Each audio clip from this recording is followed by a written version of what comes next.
It's Fully Threaded Radio, episode 177. I'm here with Bob Chiricosta. And we just opened the show, so it's a little early. You can hear the rumble in the back. It's got to be hectic trying to open one of these. Well, we're still in a COVID hangover, so you don't really know what to expect. And, of course, most of our international companies couldn't come this year. But the show is very strong. Our attendance is double what it was last year. The pre-registered attendance is double. So that's really exciting. And the aisles look pretty busy for just being open for about a half an hour. And the thing we're most excited about, of course, is next year, for the first time, we're going to be in Nashville. And all our surveys said that everybody wants to be in Nashville. They think it's a great place to go. It was really difficult for us to get space in Nashville because every show in the country wants to go there now. But we were able to get space next May in Nashville. We're really looking forward to it. And we always have a big party. We've had them in lots of great venues. Tonight, our party in Detroit is at the GM World headquarters where they have all the cars. I was in there earlier today, and there's more cars in their headquarters on the floor than I've seen in any dealership this year. It's packed with all the newest cars. And that's kind of neat to walk around. Anyhow, our party is there tonight. But next year in Nashville, our party will be in the Country Music Hall of Fame. And everybody's really excited about that. So everybody will be able to go in. We're going to have a good band, an open bar, and everything like we always do. But everybody also be able to walk through the whole Country Music Hall of Fame. You will see us in Nashville. And when I say very large, I'm not talking about 1 inch or inch and a half. I'm talking about like 4 inches, 6 inches, 100 millimeter bolts, big frickin' bolts, like the ones I saw when I was just...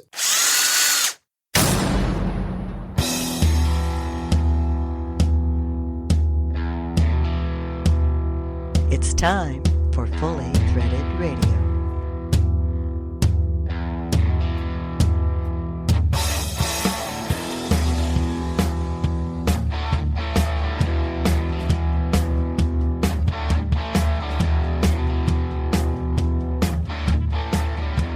It is Fully Threaded Radio, voice of the mighty FCH sourcing network.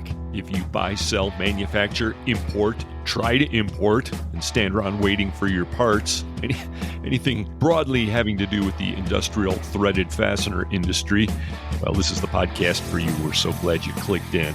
Hey everybody, Eric Dudas here, and the co-host of Fully Threaded Radio is with us as well from his palatial digs out there in greater Chicagoland, and just back from Fastener Fair USA in Detroit, it's Brian Musker. Hey, Bri. And I loved Fastener Fair USA, okay? And I enjoyed, and I, as always, do Detroit. I tell you, you do the greatest demos, and this time, even though we had no Vegemite to give away, I think people really liked our new pens. Yes. Well, you see, you have got to be careful because there's people just walk past and they just snap up everything, and it could be, a piece of dog doo-doo or something. They'll still put it away in their bag. But you have to sort of check that they look like they might be slightly interested in what you're trying to peddle. But we did. We got rid of some hats and a couple of T-shirts and some pens. So it was pretty good. And it's a great advancement for us because after fridge magnets that were not magnetic, these were definitely much more useful. You love to tell that story, Bri. I'm never going to live that one down. But by now I should have redeemed myself, and the pens were a big hit. They were. But it was a well-attended show. We're going to talk a little bit about that today on this episode 177 of Fully Threaded Radio. We're publishing on June 14th, 2022. And the package of sound we've got compiled with the help of the lovely and talented Lynn Dempsey is sure to bring everyone up to speed who didn't get the chance to make it out there. And if you were out there, well, you have a little fun listening to some of your fellow show attendees, see what they had to say, what else was going on out there while you were working away in your booth or what have you. Right. And for those of you who sneak up to the booth and make sure that Lynn's busy doing something else, lest they get caught with the microphone like Vic I'm thinking of in this moment. Well, you did pretty well to get away from it. Few people snuck away, but we got lots of them for you today on the podcast. Plus, we'll kick things off today with a conversation with the CEO of Würth Construction Services. It's Alex Mikros. And if you want to know how they do things in the big leagues, this conversation is for you. Würth's done a lot of reorganization in the last couple of years, and they're really streamlining their operation. You'll hear all about that, plus how they're reacting to some of the things impacting the fastener industry these days. Mike McNulty's joined by Star Stainless President Tim Roberto Jr. today. They pour over the latest FDI numbers. I don't think it was a big surprise this time, Bri, but a lot better than some might have expected. Yeah. Anyway, you hear all about that on the Fastener News Report today. And just ahead of that, Rich Cavoto of Metric and Multistandard and perennial MWFA board member joins us. He's got a preview of this year's Fastener Week happening out in Chicago in August. He's also got a story you'll enjoy, talking about some of our adventures, or misadventures, should I say, in Detroit this year. Yeah. And Carmen Vertullo's got the Fastener Training Minute, as always, for us. Plus, we've got a bonus segment at the end of the episode today, so you'll want to play it all the way through to the end. Bob GQ Baer joins in with yet another of our Detroit stories. Then he goes on to explain the rugged maniac race that a lot of you have heard about. That's happening in connection with Fastener Week this year. Still a couple of open slots, although the team is really filled out quite a bit from last year's Tough Mudder event. It's going to be more of the same, but with a little bit of a different twist, as you'll hear when GQ joins us. Brian, it's a ton of stuff, so there's going to be less prattle from us, more segment feature stuff today. But we still want to take a moment to let everyone know who's making all this possible. Please do the honors. You're right. We're talking about our sponsors, of course, that make it possible for us to take the time off to set this whole thing up and bring you the Fully Threaded Radio. The title sponsors of Fully Threaded Radio are Brighton Best International, Gerbil Fasteners, and the Star Stainless Screw Company. Brighton Best International, tested, tried, and true. Gerbil Fasteners, quality the first time. Star Stainless Screw Company, right off the shelf for over 70 years. Also sponsoring Fully Threaded Radio are Buckeye Fasteners, BTM Manufacturing, Eurolink Fastener Supply Service, InSequel Software, ND Industries, Parker Fasteners, 3Q Inc., Stelfast, Volt Industrial Plastics, Würth Industry North America, and Solution Industries, home of Solution Man. So thanks to our great list, of sponsors, many of whom we saw at the show in Detroit. If you're thinking of fasteners, think of these people first, because they bring you this Fully Threaded Radio. That's right. Let them know you appreciate their support. And we'd like to hear whatever you think about the podcast as well. The email address is ftr@fullythreaded.com. And before we get on with the rest of the podcast, Bri, I'd like to say right here at the top, I'm going to salute Randy Lammers and Aaron Keevan of Würth for wrapping up 27 episodes of their Worth Knowing YouTube podcast. Wow, they put a lot of work into that very, very quickly, because it wasn't long ago that we started introducing that. It seems like just yesterday, you're right. Well, they covered a lot of ground with that YouTube show, and it was so very professionally done. They had a great support team, and the quality, it really stands out, and they touched on some very important topics. You know, we've been talking a lot lately on the podcast about preserving so-called legacy knowledge. Carmen Vertullo's been talking about that. We had Action Jackson on. The IFI is very seriously considering ways that they can help companies to preserve this knowledge. And of course, Worth Knowing is now out there as an archive for the industry. If you missed some of these episodes, they're available for you. But I think what it was, Bri, is Randy Lammers was approaching retirement when they set off to do this. And it's a pretty labor-intensive show. They put a lot into it, and I think it was just time to be over. So great job, Randy and Aaron, and plus the whole production team. I know there were a lot of people involved, and sorry to see it go, but glad it's out there, especially the hydrogen embrittlement episode. I thought you'd love it. Yeah, that's the one I would have thought you would have picked up on. Episode 27's kind of a recap of the whole series. So if you want to dive into Worth Knowing now and you haven't seen it yet, start with episode 27 because it's kind of a retrospective, and then you can go back. They had a little shtick here and there. And the Uncle Mo stories are explained. We talked about that when they were guests on the podcast back when they were launching, if you recall. Yeah, I remember. So well done, gentlemen. And I wouldn't be surprised if there's a redux of Worth Knowing, possibly in some sort of a different format. But I think Randy's going to enjoy his well-deserved retirement. So congratulations, gentlemen, and congratulations, Worth Industry.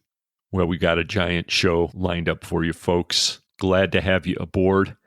That's going to pull the pin on this one. Stick around after these couple of messages and hear it explode. It's fully threaded. Radio. Brian and Eric, your online Fastener Talk Radio brothers in thread. Fully threaded radio. At Bright & Best, we continue to expand our wide range of products, including stainless steel and metric fasteners. Our family of brands include Preferred, U.S. Anchor, and Ironclad Performance Wear. BBI has been a trusted partner since 1925. With award-winning hand tools, gloves, and drywall screws, BBI is the largest master distributor of fasteners in the USA. Tested, tried, and true. We are Bright & Best. To learn more about Bright & Best, visit brightandbest.com. Gerbil Fasteners has consistently increased its stock inventory in Houston, Texas, as well as focused on developing new, innovative battery-powered cordless tools to improve industry efficiency. Our company's strategy is to provide a level of quality and innovation that stands out among the rest.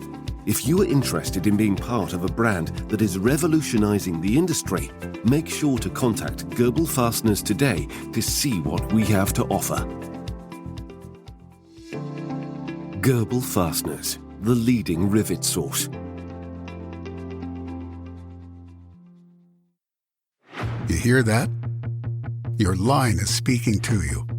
It's asking you a question. Are we good enough?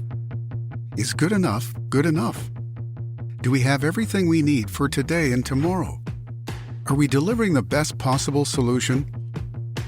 Will what we make stand the test of time? Can we be bigger, faster, safer, smarter? Can we get what we need before we need it? Can we increase production? Can we be more precise?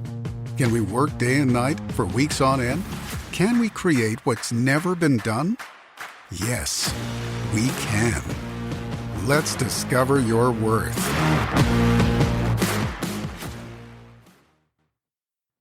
Stainless Dan here, coming to you from Star Stainless. From the beginning, Star has offered two major things to our customers. First, we stock a large diversified inventory of sizes, with inventory on hand so you can receive it right off the shelf. Second, we offer personal, friendly, efficient service from placing your order all the way to delivery. Star quality is more than products, just the way Wayne wanted it to be. It's simple. We're Star.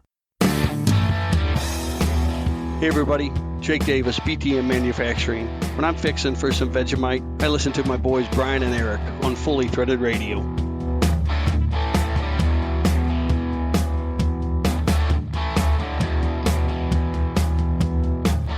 Brian and Eric back with you, fighting for truth, justice, and the Fastener way of life.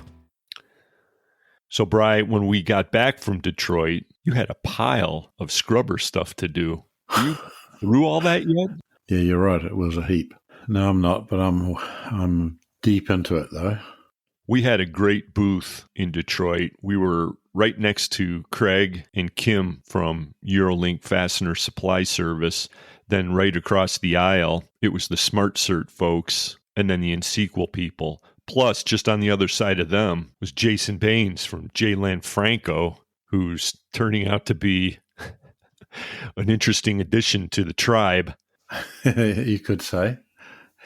Yeah. Picking up part of a huge bar bill at that opening reception after a big credit card snafu. But man, that was just like water off a duck for him. Thanks a lot for that help, Jason.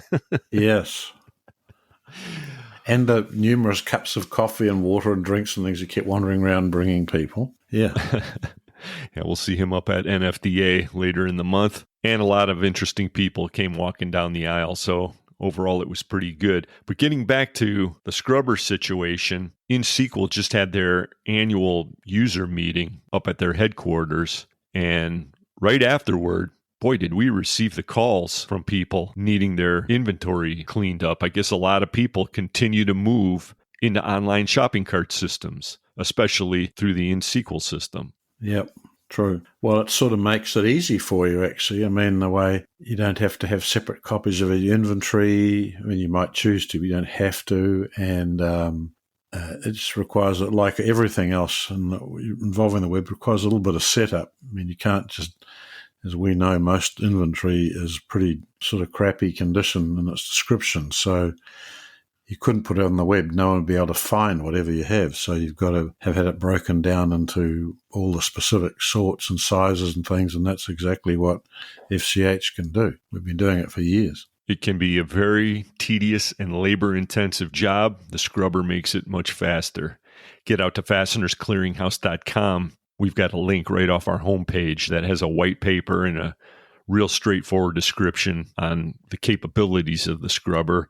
If you need anything like that, give us a call. We'll help you put a project together. Shave a lot of time off that huge job you're looking at as you go online. Yeah, months, actually. Plus, if you're doing it through in-sequel, that links beautifully with SmartCert, so the whole thing's a neat package.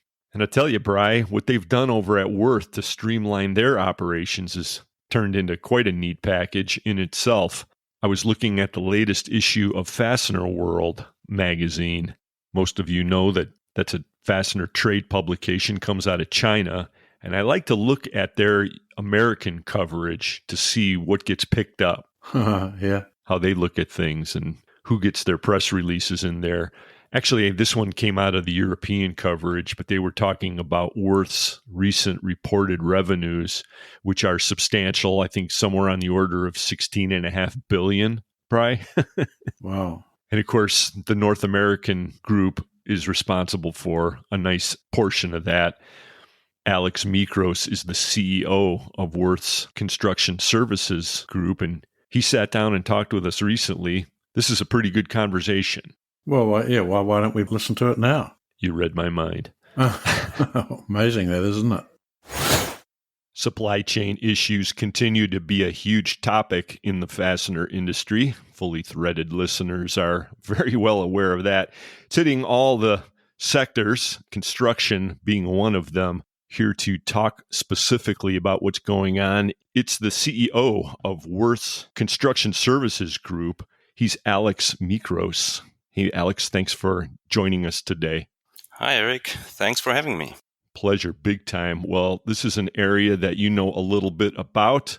You're operating in lots of different areas of construction. I mean, I'm looking at the website here and you've got a lot of expertise. What can you tell us about what's happening from your perspective with supply chain issues? Well, in the past, let's say up to 2 years, more or less when COVID started hitting the world, supply chain went crazy by closing all the big harbors globally. I guess all of us know where prices of containers have gone, and pricing is just the one issue. The big issue is that still today ships in the big harbors globally wait hours and days and weeks or months until getting unloaded. So that's the biggest issue we're still having, even that there is capacity in Europe or even in Asia to produce product. Getting it and distributed globally is the biggest issue right now.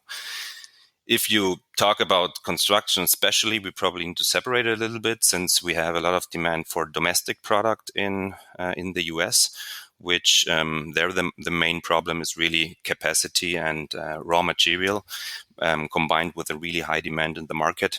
That is the issue, that lead times are just exploding like crazy in the past months especially.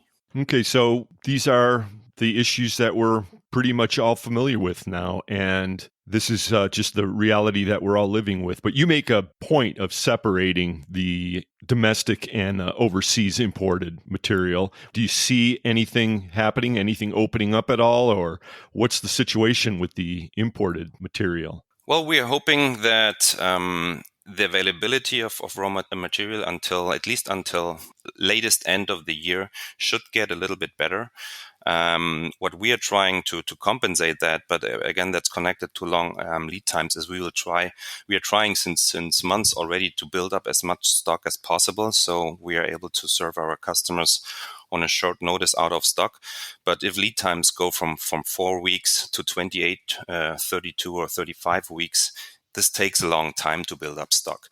I think the global supply chain, if you talk about availability from Asia or Europe, having these issues with containers and ships not being unloaded on time, this is something that probably we will have to deal with for another 12 to 24 months. That at least is our expectation right now. The biggest level where we can actually help our customers right now is really trying building stock up as fast as possible. But again, having a big demand in the market, often we're trying to build up stock and the product is gone in the next day already. So we're trying really to work closely with our partners, manufacturing partners we have in the market domestically to be prioritized in the supply chain and building up stock as much as possible. So with all the capacity and capabilities that Würth does bring to the market, you have that ability to shift. So you can go domestic when you need to, sounds like. Exactly. Yeah. I mean, in infrastructure product, often you have to go domestic. If you go, for example, into the metal building industry, that is not that important. So here we have the opportunity also to have access to our sister companies, either here in the US or even globally, and see if they have similar or the identical product on hand. And then we only have it's said easy, but we only have to get it here as fast as possible. But if you have the demand from your customer because the high-rise building or the steel bridge or whatever the project is, a new airport needs to be domestic, then of course we have a limited supplier base for our product range that you need to have a really good access to. That's why we are also investing a lot into our partnership with our suppliers. So our partnership are not only with our long-term customers, but of course also with our valued supplier base, that we will have access to those products as fast as possible. Now, you're the CEO of the Construction Services Group, so you have to juggle all the different aspects of the business, or at least you have a view into all the aspects. So I'm just wondering if you see any well, I know you're seeing congestion in the flow of your business. In other words, what I'm getting at is you've got a team out there that is bringing business in, and then you have the team that's actually fulfilling, right? So how do you see the management issues of that arising out of these problems? I mean, are you postponing projects, or how are you managing that just generally? So, being part of the Würth group, postponing customers is not really an option. So, no, I think what we're implementing or implementing here in the past months, 12 to 16 months, is having clear responsibilities. So, as you said, we have of course a really strong sales force, which is DNA of our group, and we have really strong inside sales people. And for me personally, it's very important that I have a clear split between those two departments. Sometimes they are merging in project groups. So if you go into a big infrastructure project, which sometimes it takes up to 2 to 3 years from the first inquiry until we deliver the first time, you really need a really well set up a project team out of sales, out of purchasing, quality, engineering. All of them need to be involved. So coming back to your initial question, having really specialists and the right customer and the right specialist helps a lot in dealing with this high demand we have right now. If you have split up those responsibilities and you know exactly which customer needs which kind of setup, only inside sales, a combination of inside sales and outside sales, or even a project team, this really helps getting the customer demand served as fast as possible. You're involved in a huge variety of projects. Do you see right now in the market an upswing or a noticeable downtick in any particular area? Fully threaded listeners are always wanting to compare notes with people in your position. That's why I ask. Not really. So infrastructure projects, the pipeline is really full. What we hear from our customers, either fabricators or erectors, is that the pipeline at least until end of the year or even beginning of next year is really full. So we have a lot of money is spent in new airports, in new stadiums, in hospitals, in infrastructure like bridges or high-rise buildings. So right now the really issue is getting everything just in time to the customer. But the pipeline of all of our customers is really full, and we don't have any segment where we see any serious decline in the past up to 12 months, I would say. I think we all need to be careful using that phrase just in time these days. You're totally right. I mean, that's probably because my past is in the industry, but being some kind new in the construction business, since I'm here only almost 12 months, I see a high demand for that, to be honest. So I don't see a big difference from a production side where, 10,000 tractors per year are built, or cars, or a high-rise building in Manhattan downtown. The demand from the customer is getting the product at the right time and the right quality at the right price when he needs that. And that's something we are ready, and we are setting up our new company right now to be able to fulfill this demand. Because again, I don't see a big difference. It's a project, and it doesn't really matter if it's a tractor that's built 10,000 times per year, or if it's a 100 or 120 story building somewhere downtown where you don't have any space and the product just needs to be there on time. But you're totally right with talking about supply chain and availability in the market. It's a dangerous word right now. Yeah. There are a few of them out there that seem to be going the way of the dodo bird. You don't want to step in it. Correct. Well, you mentioned that you've been here about a year, and you came to be based. I think you told me that you're down in Tampa, Florida. Congratulations for a wise choice on geography. Thank you very much. Yes, we are very lucky and very happy to having the possibility of living here. But Würth has consolidated, and a lot of reorg has happened over the recent couple of, let's call it 2 years. And Würth Construction Services is a group of Würth companies. Why don't you tell us about that reorganization and how that happened and what your vision is? Yes, you're totally right, Eric. So a lot happened in the past 24 months, sorry.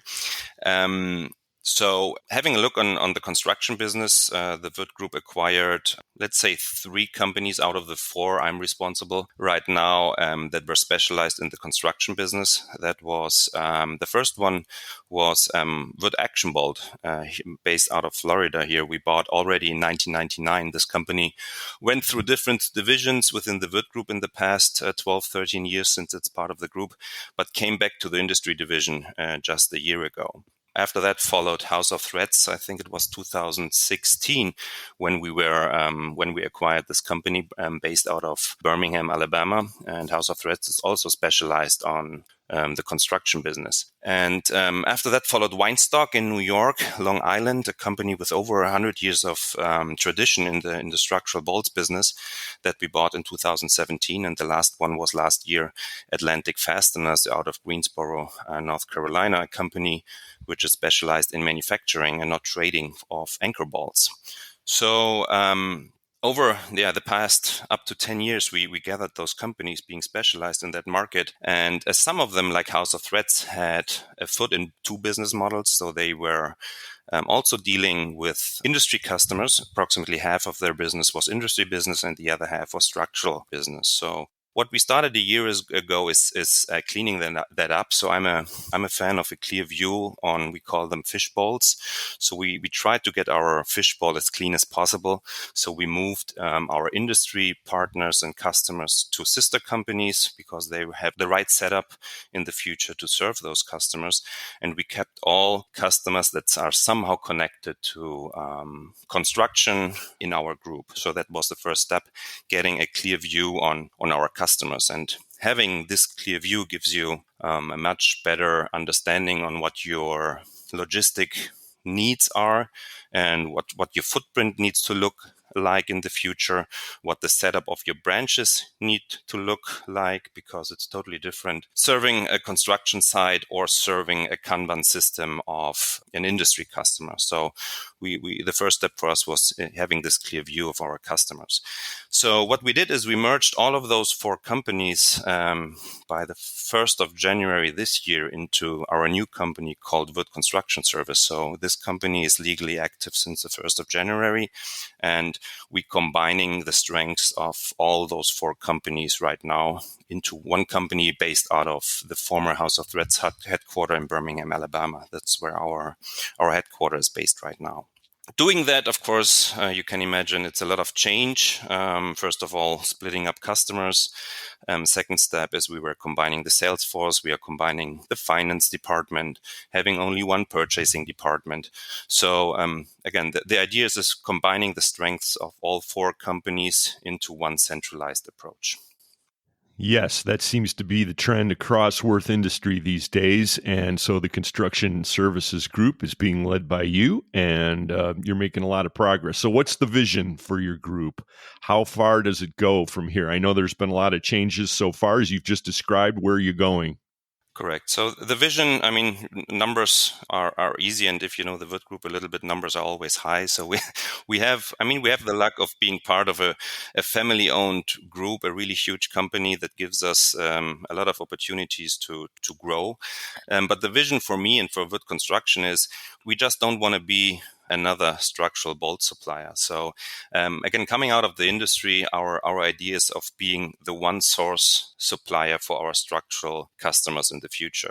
So besides our know-how in structural bolts, we will also be the one source supply for example, PPE or MRO, all of those products that have a need on a construction site, either it's an airport or a high-rise building, doesn't really matter, but we have access to over 1 million products within the group, plus our valued suppliers in the market. So the access to a wide product range is huge. And we see the same demand as we see as in an industry surrounding in the construction world. So our customers will trying already to reduce their supplier base as much as possible. And if they have the opportunity to get as much product from one valued partner, having only one source or one contact they need to talk to, having only one bill they have to pay every month, just give them the productivity they need to grow together with us in the future markets.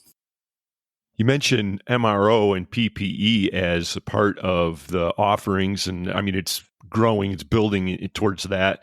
And I'm just curious, we were at the Detroit, it was actually a Fastener Fair USA in Detroit recently. Next door was the largest additive manufacturing show. I guess they were having their national event at the same time. And I know that the Würth Additive Group had a presence there as well, and as well as at the Fastener Fair show.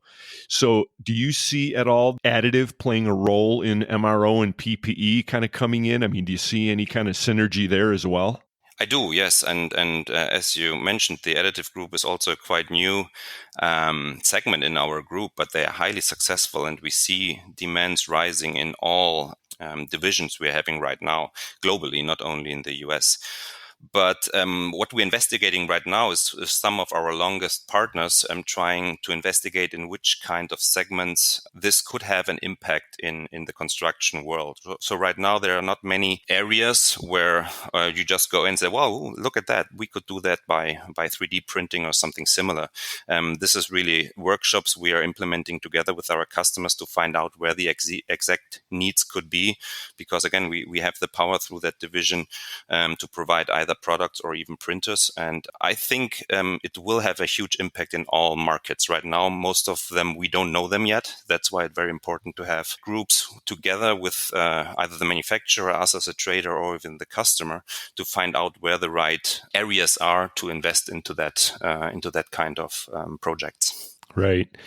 Well, it makes a lot of sense. And yeah, we are being told that it's going to be more and more evident where this makes sense. So we're all kind of on the edge of our seats. We're speaking with Alex Mikros. He's CEO of Würth Construction Services Group. I've been looking at the WürthIndustry.com website, Alex, and I've looked at it over the years, and it's come a long way recently. And very good job, I have to say. So congratulations to your team. I noticed conspicuously absent, though, here on this list of the types of projects that the construction services group is in, that I don't see windmills. I would think that windmill, it's conspicuously absent. What do you think of that? Why is that? Are you not manufacturing those here in the U.S. these days, or what's the story? No. First of all, thank you very much for the congratulations on our website and on our restructuring. But you're totally right, and it's also a segment we could go into. Right now, we have this business in the group already, so the windmills are taken care of by the industry division right now. So it's not that Würth doesn't cover that; it's just handled by a different division right now. Okay, I knew there was a logical explanation. That's definitely a niche that Würth is all over, if it can be, right? Yeah, you're right. I mean, it's also not easy to define what is construction, right? I mean, that's also something I started thinking about when I moved over and took over this responsibility here. Think about construction. We all thought in the beginning in high-rise buildings and in bridges and maybe a stadium, but construction can be everything. So especially the former company Action Bolt, based here out of Florida, is really strong in the housing market. So this is something we're also looking in. They have customers already. So if you talk about big GCs who are building 300 or 400 houses at the same time right now, it's a market where we have a market share already, and we will probably grow in the future also. So we are also specializing in different kind of customer segments, and that's again an idea coming out of the industry, is being specialized on certain customer segments. So if I have a sales rep who's specialized in metal building customers, so this sales rep will not have any regional boundaries anymore. So he's allowed to travel all the East Coast or even the whole US and attack all customers out of the metal building industry, or if you stay at housing for windows manufacturers, for example. So in my vision, if I take a house and I turn it upside down, everything that falls out of this house is not construction, but everything that's connected to either commercial or residential housing, everything that doesn't fall out is a possible customer for us. So the windows and doors business, for example. Also here we are implementing specialists for this customer segment, so he can multiply the knowledge he gains over years or decades. And this is also something our customers are benefiting out of. And it's a Würth strategy that was very successful over the last decades, having those specialists in customer markets or customer segments and just multiplying all the experiences he has with a certain kind of customer or customer segment. Oh, yes, that sort of deep knowledge in a particular market or a vertical. I mean, that's huge. And something that I think you have to keep in mind when you're talking to somebody about a company like Würth. I mean, it's staggering because keep in mind, a lot of folks listening to the podcast are operating at mid to small sized fastener distributors. So they're a single location or they're just a small handful of locations. And so it's really mind boggling when you compare that to something like that you're involved with. To add to that, why don't you do a little bit more to describe the footprint of Würth Construction Services? I mean, it's vast. So just to put this into perspective for everybody. Correct. So right now, the new company, as I mentioned before, is based out of Birmingham, Alabama, and that's where we have, of course, a facility where we also have a branch office and storage location. And then if you stay at the East Coast, we are right now in Long Island, New York. The next one, if you go a little bit more south, is Greensboro in North Carolina. And next to New York, we still have Phoenixville, which is also a branch office from us. We changed the footprint in Florida a little bit, so we are based out of Tampa, where I'm located. Well, how convenient. Yes, that is. You're totally right. And then we're close by in Orlando and Jacksonville and in Fort Myers. So this is, again, coming a little bit out of the business model of Action Bolt. In the past, we just had a lot of facilities in Florida where we were able to serve a certain kind of customer segment quite fast. But Florida is not a big state. So that's why we are narrowing down those facilities a little bit. But right now, I think the footprint for Florida is exactly what we need.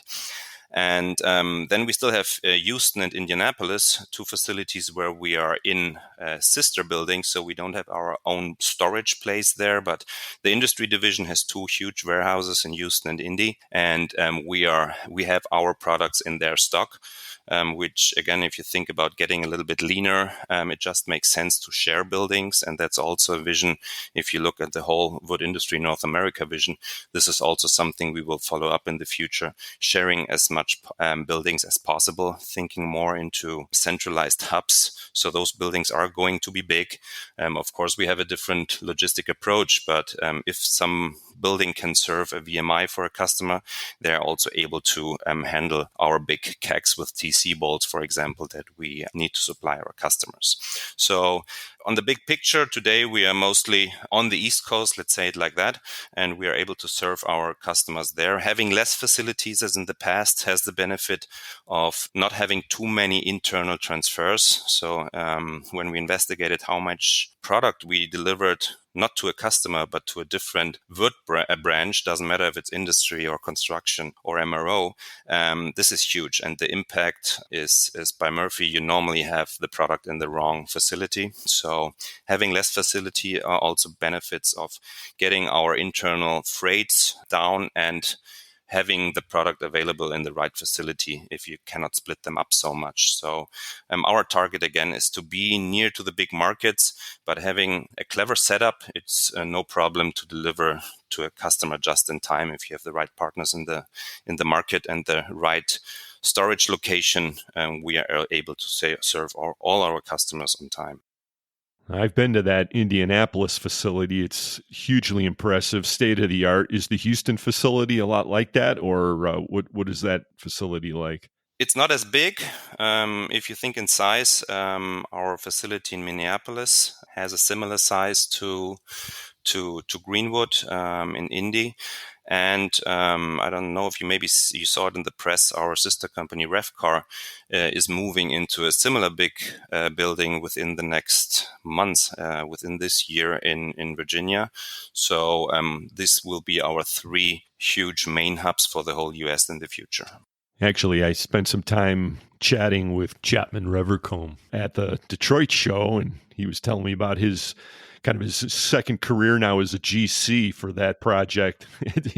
Sounds like he's having a really interesting time of it. And so, Würth Industry loves to throw challenges at people. And that's true. The good thing is they usually put just the right guy for the job on it. So I have no doubt that he'll succeed. And it sounds like you're on the right track too, Alex. It's really great to talk to you. And I'd like to invite you anytime to return to the podcast if you've got updates and if you've got important breaking ideas to share. We'd certainly love to hear them. I know we've got limited time here today, but there are so many areas we can zoom in on during our next conversation. Thank you very much, Eric. That would be incredible. As you probably noticed, a lot of changes are happening right now. So we probably have a slightly different picture until the end of the year, beginning of next year. So it has been a great pleasure to be here, and it would be great if you invite me again. 100%. Alex Mikros, he's the CEO of Würth Construction Services Group. Thank you very much, Eric. We'll talk to you again, and we'll talk to you folks in just a moment. It's Fully Threaded Radio.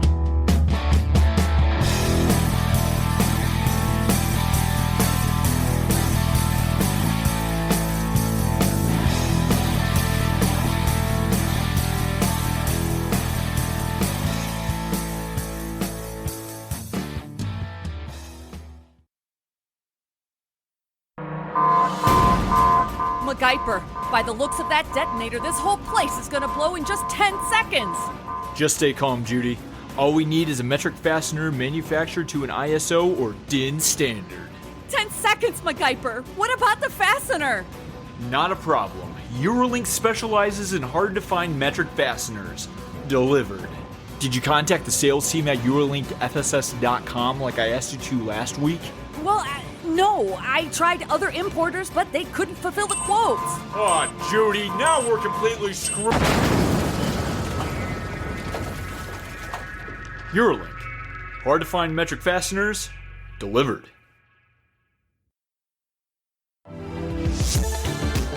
Parker Fasteners is your premier cold heading manufacturer, forging the future with precision and quality as our top priority. When you think of domestically produced sockets and tamper-proof screws from alloy and stainless, including A286, think Parker Fasteners. Forge the future with Parker Fasteners. Visit Parker Fasteners online today at parkerfasteners.com. This is Jake Davis with BTM Manufacturing, and for over 50 years, we have been a leading manufacturer of bent wire and threaded products, including U-bolts, single and double-end studs, anchor bolts, and many more per-print items. Based in the heart of America, Kansas City, Missouri, BTM supports Fully Threaded Radio because they support our fastener industry. Being a part of FTR is almost as good as a hot cup of industry favorite U-bolt blend coffee. And if you still don't know how good that is, call BTM Manufacturing today and find out for yourself. BTM Manufacturing, commitment to service. This is Nancy Rich of the Midwest Fastener Association. You're listening to Fully Threaded Radio.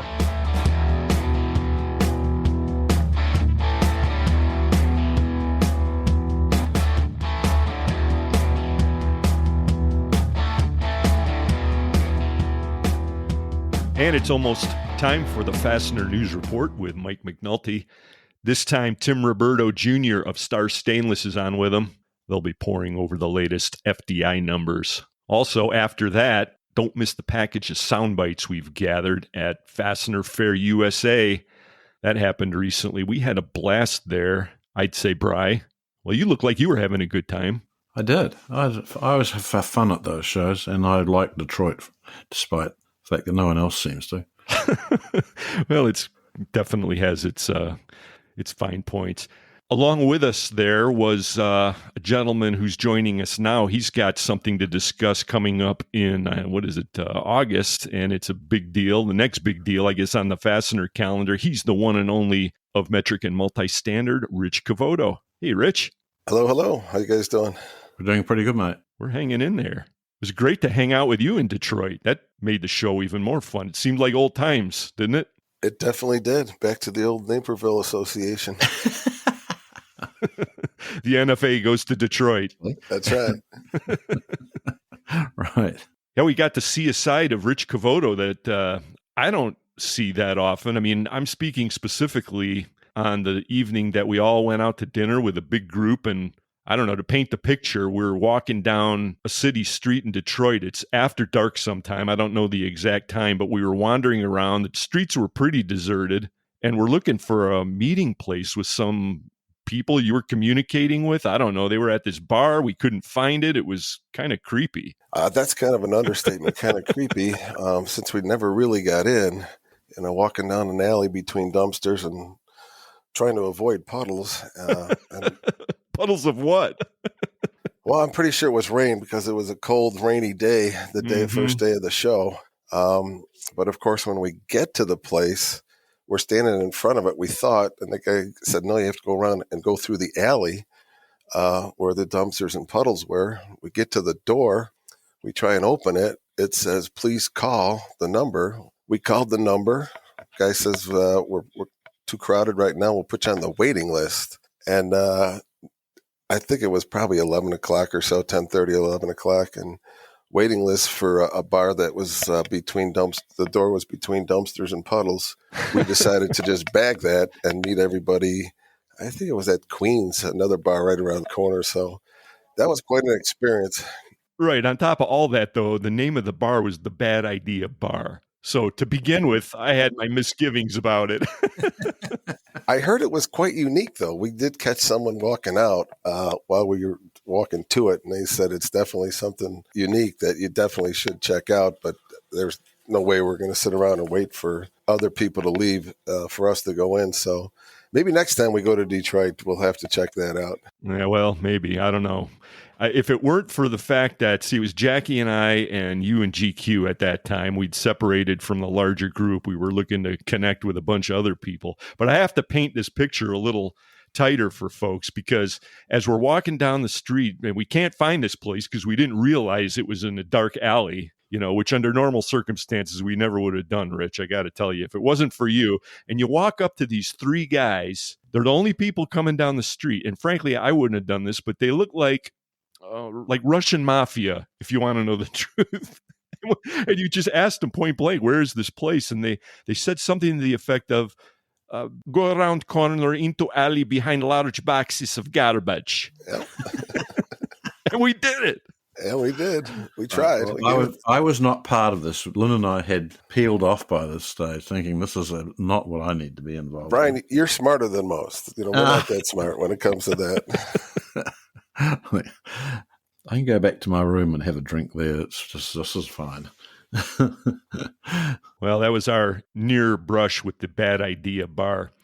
But the rest of it seemed like a pretty good idea. We had a lot of fun. We made it out alive. And Fastener Fair USA was a big success. Again, we've got a bunch of sound coming up for that in the next feature segment. Don't miss it. But there's another big event coming up, right, Rich? And that's being put on by the MWFA. As George Hunt III calls it, it's the week with no vowels. Yeah, no, it's going to be a pretty big week. The week of August 21st to the 26th with a lot of events on the schedule here in Chicago. We're talking about Fastener Week, folks. Fastener Week, that's it. I don't know if you want to mention the Tough Mudder, it used to be called. I think everybody's doing it on that, or not everybody, but a bunch of people are doing it on that Saturday. I think it's August 20th. August 20th is the Rugged Maniac, which is the obstacle course. Fully Threaded listeners have heard a little bit about that over the episodes. And then there's another event that got folded into this, and Jake Davis of BTM Manufacturing is running that. You know about that one too, Rich. Yeah, it's called Sleep in Heavenly Peace, where they make beds for kids. It's going to be held at Stellfast on the 21st of August. Starting at 9:00, they're either looking for donations to help build the beds or bodies to help assemble them out there at Stellfast Sunday morning, 9:00 out in Elgin. So it's a great cause. Jake does it in Kansas City, and this is the first time we're going to do it here with the Midwest Fastener Association. It's had great success in KC, and we're hoping to get a bunch of donations for the beds, and like I said, probably more importantly, people out there to help assemble them. I'd be surprised if a bunch of the Rugged Maniacs don't make it out for that. We'll all be cooling our heels in Chicagoland and waiting for Fastener Week to kick off. So then on the 22nd, I guess it'll be, Rich, that's the Monday. What happens as the formal Fastener Week unfolds? Actually, probably more so the 23rd, what the first day of the show.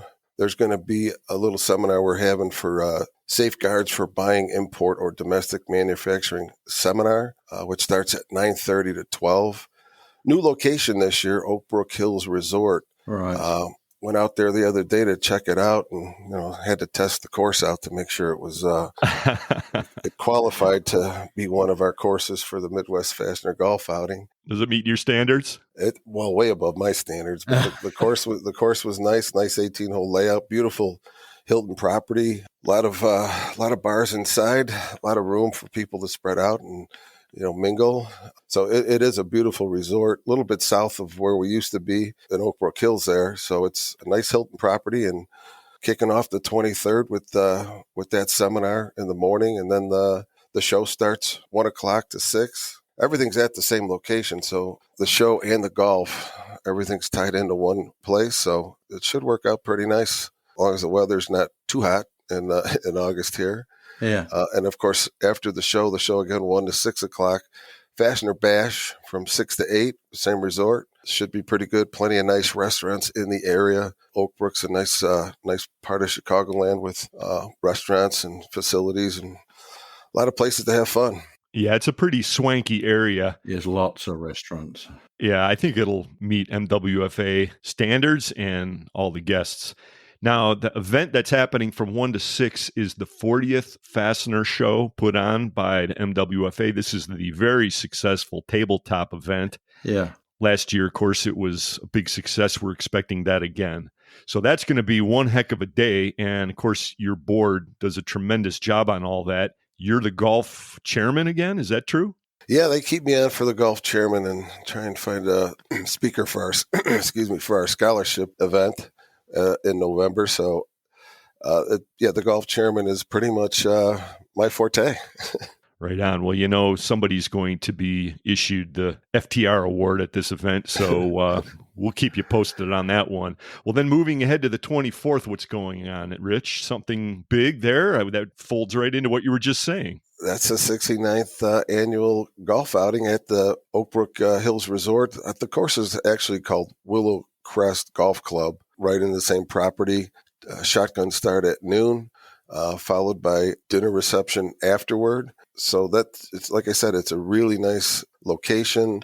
I think a pretty high-end resort, and it should be a good turnout. I mean, obviously, it's still a little early, but we're looking to get 120 to 140 golfers out there. I know the tabletop show has been usually running 100 companies, so that should be a pretty good turnout as well. And, I think people are, the 2-day shows are a little bit tough on a lot of people, especially coming in from out of town. And usually a lot of these shows, that second day is a little bit dead, but it does give people at the show to walk around and check it out. But 1-day tabletop show followed by the golf outing and reception right after. And I should say, Oakbrook is definitely fairly high end as far as it's definitely nice. So it's a little change, and we'll get some feedback. And if people like the area and like the place, I don't see why we wouldn't keep doing it again or moving around, try something new and different. So just kind of changing it up and see if people like it. And it should be a great turnout for the show and the golf. And then, of course, since it is Fastener Week, we do have the training week going on. And on that Thursday, August 25th, we have a mixer at Real Time Sports, where we've had it the last 2 or 3 years, from 5:30 to 7:30, drinks and appetizers, which is always a good turnout there too. It's a kind of an outside event on their patio, and if it's bad weather, there's a bar right inside to a nice big sports bar. You can get information on all of this, folks, at the website MWFA.net, and you can also register there.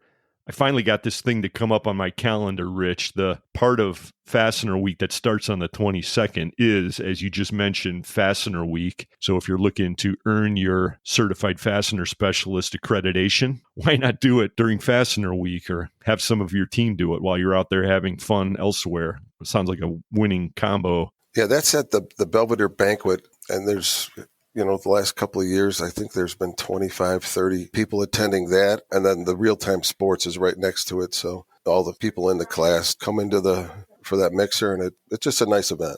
Now, Belvedere Banquets, that's the place where you usually have the... Yeah, that's where the show kind of used to be. We have a lot of our dinner meetings there. Yeah. That's up the road a little bit in Elk Grove Village. So it's all relatively close.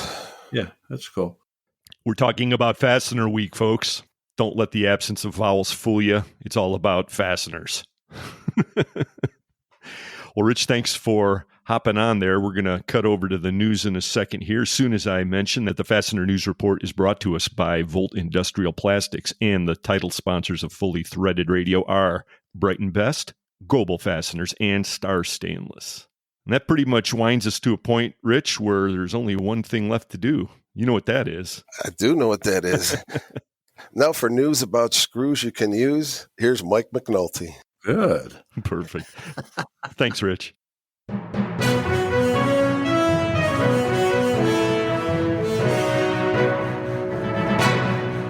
Thanks, Rich. This is Mike McNulty from Fastener Technology International Magazine, bringing you the Fastener News Report, which is sponsored by Volt Industrial Plastics, makers of the world's finest plastic fasteners. Gasoline in Ohio is now above $5 a gallon. A California colleague says that $10 is very possible. The practice of intellectual delusion by high IQ, stupid people is going on everywhere. While most folks seem to be doing whatever is right in their own sight, but Top Gun made a spectacular and welcome return to the big screen, and I am focused on fasteners and ready to deliver today's Fastener News Report. In this episode, Star Stainless Group President Tim Roberto Jr. joins us from the Golden State to reveal the latest results of the Fastener Distributor Index, also known as the FDI. Also in today's broadcast, we have our top story on field succession plan, as well as newsmaker headlines from Rotorclip, Lisi Automotive, Packer Fasteners, the Bolhoff Group, Gobel Fasteners, Vulcan Steel Products, Copper State Bolt and Nut, Brighton Best International, and more. On the back page report, we're going to talk about the Lincoln Memorial. We'll get to all of that and the latest FDI results right after this. There's a reason Volt Industrial Plastics is an industry leader in plastic clip, clamp, and custom fastener manufacturing. With over 100 million parts in stock that can be shipped the same day, Volt has some of the fastest lead times in the industry. Volt can do color. We have the capability of molding over 120 different materials and can color match for specific applications. You need it? We can build it. At Volt, we have state-of-the-art technology to build prototypes to customer specs. And although some companies provide similar products, we offer customer service that's second to none, setting us apart from our competition. And now available, Volt's new light-duty cable clamps. With maximum diameters ranging from 3/16 to a ½ inch, these clamps are ideal for hard-to-reach spaces, electronics, and finish work. They prevent corrosion with metal tubing, and with plastic tubing, they won't bind or warp, preventing leaks while maintaining the flow of liquids. Volt Industrial Plastics, the finest, fastest plastic fasteners in the world. Visit us at voltplastics.com. Since 1905, Buckeye Fasteners and the Ohio Nut and Bolt Company have been supplying the world with high-quality fasteners. Our standard product lines include weld fasteners, braided weld screws, leg levelers, self-clinching hardware, clevis pins, rivet nuts, and various other fastener lines, allowing us to support virtually all types of industries. BuckeyeFasteners.com. Buckeye Fasteners, more than just weld. Stainless Dan here, coming to you from Star Stainless. Star quality is more than products, just the way Wayne wanted it to be. It's simple. We're Star. Mike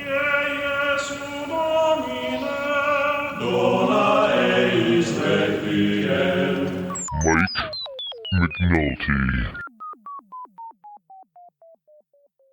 The seasonally adjusted Fastener Distributor Index for May 2022 was 52.7, almost the same as the previous month's result of 52.6. Fastener Distributor Index data is collected and analyzed by the FCH Sourcing Network and Baird. The FDI seeks to identify demand, pricing, and outlook trends within the American fastener distribution industry. To get some insight on these results, we've talked to Star Stainless Group President Tim Roberto Jr. Hi, Tim. Thanks for joining us on the Fastener News Report. Thanks for having me, Mike.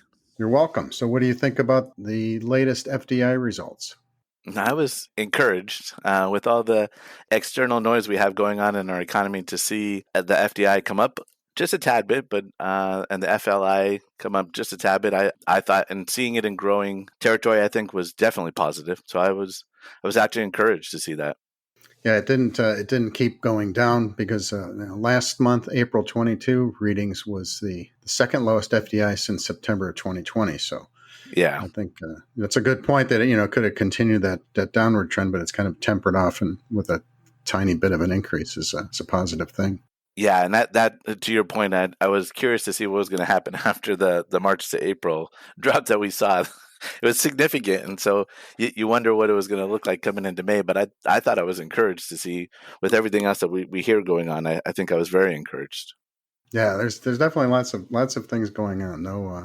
No shortage of new excitement. We mentioned at the top of the report that the gasoline on average has topped over $5 nationwide for the first time in the history of the country. So that's definitely on people's minds. So oh yeah. You have it worse out there, I think, in California. Yeah, we're $7. So you'd like to come to Ohio to get the cheap yes. Fill up and then come back. Yeah, right. All right, well, let's get into some of the other numbers here. The sales number actually retreated further to 56.3 after it took a nosedive the previous month at 60.5, which was the lowest level since October of last year. So sales did come down from last month, but there were some other things that offset it to keep the overall FDI still staying in the growth stage. Correct. Yeah, I think you saw some softening in the sales just because I think people are taking that deep breath with pricing at where it is when you saw inflation numbers. And then I think it's always hard when you hear all that external noise of a recession coming, money's harder to come by. And I think you're seeing people get a little tighter with their own money and really paying attention to that cash flow. And I think that's kind of where we've seen some of that. And I think there's some apprehension, and I'm hoping that you'll see just by these numbers that there's still strength out there. So hopefully people will be a little less apprehensive to see that there's still business to be had. Right. Just maybe, all the stuff with the panic ordering or the double ordering or the safety ordering is maybe not important anymore. Correct. Yeah, I think people are getting tight with cash just because cash is becoming a little more expensive. And I think when that happens, people become a little more prudent about what they do and what they buy, which only makes sense. You buy for what you need. And that's what we've seen. We've seen less projections out there as far as longer term purchase orders going on for the time being. And I think people are kind of taking that step back and seeing what this is going to look like in the new landscape of this. Now, you mentioned the forward-looking indicator, also known as the FLI, and that inched up to 55.4 from 55.1 last month, which, again, April's issue, or April's number the month before was the lowest in 2 years. So it's good to see it holding steady there on the forward-looking indicator. And I think it's because when you look at the day-to-day, you're seeing the business come in. But I think when you hear everything else going on, you hear people panic and get a little worried. And I think those play off of one another. So for us, we're seeing that day in and day out business going on. But I think when you hear everything else going on, you can't help but become a little apprehensive. And for us, the numbers still play out for where it is, and we're seeing solid numbers. So you would hope that people would continue just to take it day by day. And I think that's really in a consumer-led economy. That's the big hope, is that you have people that don't panic the other way, that start holding back. Yeah, I think that's something to watch out for. Another thing to keep in mind is that the FDI is still in the growth range, and it's actually the 24th consecutive month of growth. So 2 years of growth is a pretty good thing. It's pretty amazing, and I think we sometimes it's easy to take that for granted. It's been so and I always tell people when we talk around, it's like, oh, how are things going? I'm busy. It's chaotic. There's so much things going on. And it was like, these are good problems to have. These are definitely good problems to have. The fact, to your point, that we've been in growth for 2 years, that's a definite boost for what we've seen. And it's unanimous wherever I go. And I've been to some trade shows and conferences, and I just went to a couple more for some other industries we talked to, and everybody's just flat out busy, unanimously. I've been hearing the same thing. So let's talk about the 6-month outlook. This is moderated too. We had 26% of respondents expecting business to be higher in 6 months from now, which would put us right at the end of the year. 52% expecting it to be the same, which is pretty good because business is pretty good. And then 23% expecting it to be worse. But still, over 3/4 of the respondents expecting business to be the same or better 6 months from now. I think that's a pretty good thing to hear. Yeah, I thought that was definitely good as well. To your point, when you hear 78% that's either going to be the same or better in a market that is strong, that's positive news. Some of the other numbers, we had pricing still stayed steady, and still high. Employment improved. And inventory was a little bit mixed. We had respondent inventories went up slightly and customer inventories went down slightly. So I guess combined together, that'd be about the same. Yes. How are you guys doing on employment and pricing? Those would seem to be the big... Yeah, employment, for us, employment's never really been an issue. We really do have a good, solid, long-term employee base. As far as inventory, that's always been a challenge. But for us, what we have seen in the last 2-3 months is just a strengthening.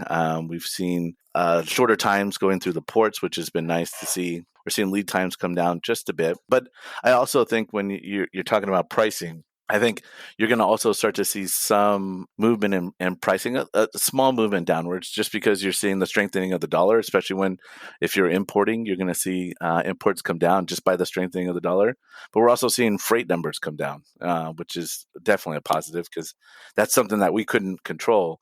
And to see those start to loosen up a little bit, it's definitely been a positive thing to see. And I think that'll definitely help in on the pricing side of things. But as far as on the inventory side of things, I think it's just been, for us, we've had so much on order. And so now you're starting to see the incoming of it and the inbound starting to loosen up a little bit. We're seeing better channels with the rail and better channels with the trucking company. So it's gotten better. Is it where it needs to be? No, I think supply is still going to continue to be an issue. And I think that's why we're seeing the inflation numbers we're seeing, is because, again, you have demand that just continues to outpace supply. And in that crunch, what happens is, pricing goes up a lot of times. And so I think we're still seeing that supply crunch and some of the issues that continue to remain. I think once we start to loosen up some more of those supply chain issues, I think you're definitely going to continue to see pricing start to normalize and come down a bit. Yeah, the year-to-year pricing numbers are still in the mid-90s. So, yeah, it's pretty crazy. And a little bit of a slide on the month-to-month. It was in the mid-80s for a long time, and now it's dropped below 80. So that's kind of tying into what you're saying. And then I'm looking at the respondent inventories. It looks like this is the first time it's come up over the 60 mark in a long time. Yeah, I think people have definitely been trying to build up that inventory side just because with all the supply issues, people have tried to get ahead of that. And I think to your point earlier, some of that was trying to get ahead of the curve and double buying and buying extra, and where you had the chance, if you could get it, you got your hands on it and you stored up on inventory. Good. So 24 consecutive months of growth, tempering, and that's a good thing. All right, let's move into the comments. When people do the surveys, they send in comments from time to time, and then Baird summarizes those. And I said overall commentary this month was focused on continued growth, strong demand despite numerous logistical constraints. One participant said, quote, incoming sales remain very strong, although they did tail off a bit from April. Lead times are starting to stretch out as we work to catch up on record-breaking sales of the previous month. At the halfway point of our fiscal year, we've already surpassed last year's total sales. Now the challenge is to get material and tooling in-house in a timely manner in order to produce the parts on time for your customers. So it must be a manufacturer. Then we had another participant said, quote, our sales numbers are still performing at historical levels, but thinking the industry will be slower growth the remainder of the year.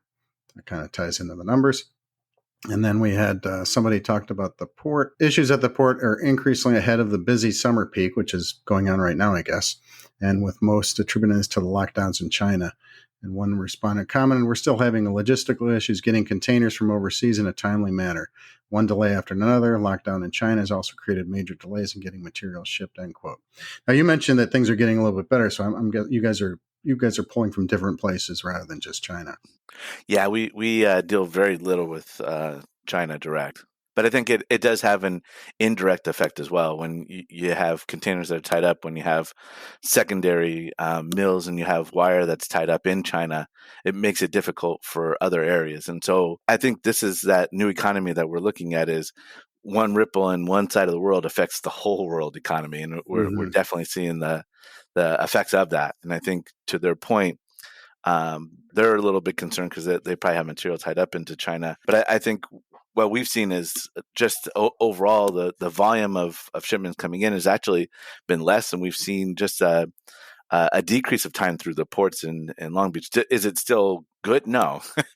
But I think for us, we don't expect it to go back to 2019 days where it was like, yeah, you can get it in 3 weeks. We know what we're dealing with, but at the same time, it's better than it was, say, a year ago at this time. Mm-hmm. And for us, that's always positive when we see small moments like that, when we see a little relenting in that, when we see the price of the freight come down. Those are always positive things. And I think for us, we have to think differently. We can't just go back to, oh, yeah, remember what it cost in 2019. We've kind of wiped that off of our minds, and we look at where we are now. And this new economy and what we're dealing with, what are we dealing with? Well, we've seen improvements in many different areas. Yeah, you definitely have to look at everything differently than in the past and be quick reacting. Correct. Yeah, the last comment was related to it came from a domestic manufacturer, and they said, as a domestic manufacturer of fasteners, we hear that our costing is closer than ever before to import costing. This is an interesting development. I don't know if you have any. I haven't seen that. I mean, we do buy quite a bit of domestic. I haven't seen that side of it, but I still see a close to 7-to-1 ratio. But at the same time, actually, what we've seen it come close to is the deliveries. The material on the stainless side, it's hard because there's not a large supplier base for wire, and so you're stuck with a small segment. And so in that, you got a bottleneck with material, and so materials become an issue where sometimes it can take them 20 to 24 weeks just to get material in for stainless wire. So wow. On the stainless side, domestic's still been a little bit of a mess. Yeah, maybe they're dealing in more carbon and stuff like that. Could be. Anything that rusts, we don't deal with. You don't deal with it. Okay. Well, that's a good segue to get into. You can talk about Star Stainless Screw a little bit. And I was on your website, which has got some pretty neat animation and graphics on it. But you know what? The fact that we actually have a website, you should be impressed with it. The first time in 70 years that we had a website, actually, it just went live a couple of months ago. So It was fun to put together. It looks good, and it's got this this little guy here. Stainless Dan. Is that who? Okay. How old is Stainless Dan? Stainless Dan is 70 years old as well. Okay. Stainless Dan has been with us for a long time. Well, on the website, it says you guys are specializing in exotic metals. We basically consider anything non-steel. So stainless, brass, silicon bronze, aluminum, Monel, anything non-steel related.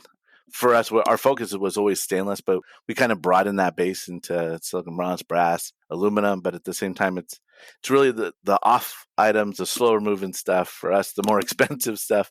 And really, that was the whole model of Stars. We wanted to be this base that, like, for your things that are heavy cost inventory, that you would have. You wouldn't have to stock it yourself. We would be that master distributor who would stock it for you. And so we would be almost an outlier of your inventory. So we'd continue to stock what you didn't have to stock. One interesting anecdote I wanted to bring up says when you guys were started in 1946, it was in Paterson, New Jersey. And I spent about 5 years or maybe a little bit less than that working at a company in Paterson, New Jersey, just across the Passaic River on Railroad Avenue. So that got my attention. Yeah. It was an old wire machine builder company called Watson Machinery. Yeah, we're not far from where it originally started. We're in Totowa Downs, where the corporate headquarters is, but the original place burned down, and we had to get a new building. And actually, we still have that building the secondary building that we entered into that we still operate out of. Well, you've got I'm looking also at your locations. You've got quite a few locations, East Coast, Midwest, South, Texas, California. Yeah, 13 in the U.S. and 1 in Canada. And then also you got a couple of these like sister companies, Yellow Woods and the Road Less Traveled and Tortoise Fastener Company. Yeah. We were looking at your common stainless sizes. I remember it came from Wayne, who is the son of the founder, Bernard Golden. Wayne Golden ran Star for many years, actually in the Hall of Fame. But he went into a customer one day, and the customer said, "Hey, thanks for getting me that 3/4 by 10 hex set. I couldn't find anybody else in the country who carried it." And Wayne said, "Well, we don't carry it." He goes, "Yeah, I bought it from you." Wayne said, "No, I know inventory. I buy that inventory. We don't carry that size." And sure enough, he showed him the invoice that we did carry it. Wayne was like thinking maybe there's a market for these off items, these slow moving items. And so that's exactly what he did. That's where he Tortoise started with, came up. well, he started with Yellow Woods. It's Yellow Woods and the Road Less Traveled. And he literally had the poem on the back of the catalog of this idea of like the off-beaten path for the slow-moving items. And then second came Tortoise, and that was actually their slogan.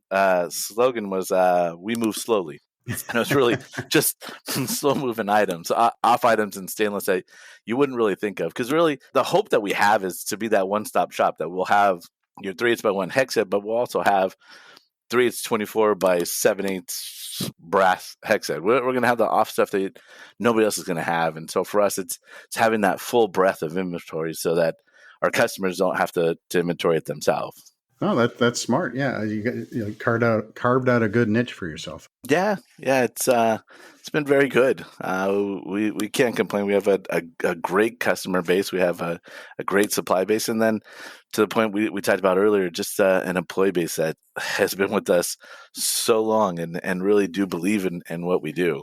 And how many employees do you have? Almost 400. Oh, wow. Yeah. That's a lot of employees for some exotic materials and slow-moving things and things that people don't want to supply. And you guys are stepping into the gap and doing that. Oh, yeah. Yeah, you that's an amazing part of the U.S. economy is there these niches that people wouldn't think of. And here we're selling fasteners. Yeah, I go outside of the fastener world and you talk about fasteners and like, really, you can make a living on that? Oh, yes. Everybody needs nuts and bolts. Right. Nobody's come up with a new way to do it. You can That's unfasten, except the permanent, fastening and stuff like that. Correct. So good. So you've got your website out there. Any other plans on the horizon for you guys?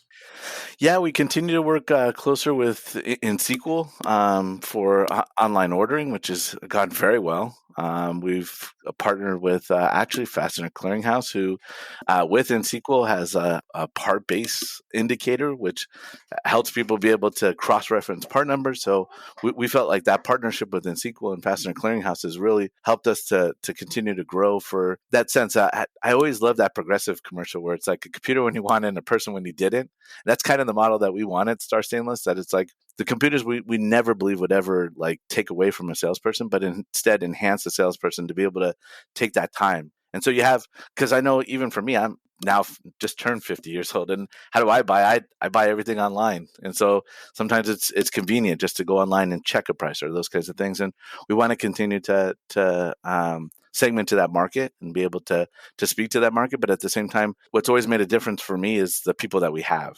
I love going across the country and talking to different customers. And it's never this idea that it's like, oh yeah, I buy from Star. It's always they buy from a person. So they'll tell me, hey, I buy from Sherry in LA, or I buy from Debbie in Chicago. And we've built these long-term relationships where it's like, it's a salesperson who's going to know your company and know what you need, continue to help build your value of your company. Yeah, that's definitely important. The people factor is definitely important. We're seeing that now as you get out of pandemic is over, and we're able to go to conferences and trade shows. People are just like exploding with happiness to be out and seeing other people. And you probably see that with your sales calls too. Yeah, exactly. And I love what you said, because for us, the other thing that I saw in the pandemic, which I think was exploited, is almost a death of customer service, where it's like, it was that idea like, oh, well, this is a pandemic. And so there was a sense of like getting away from taking care of the customer. And for us, we think that that's what makes us who we are. It's about selling. And so for us, it's going to continue to be throwing our resource into making that customer experience the best that it always can be. Now, I think you said that you just turned 50, but I was looking at your LinkedIn profile and you're starting your fourth decade at Star Stainless.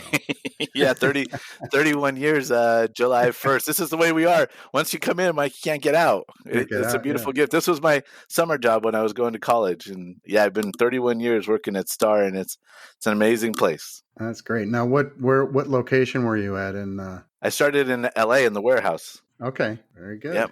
The way most of our management, I think 90% of our management started in the warehouse. Wow. Well, that's good to start so you know how everything's done. Correct. All the jobs. And yep.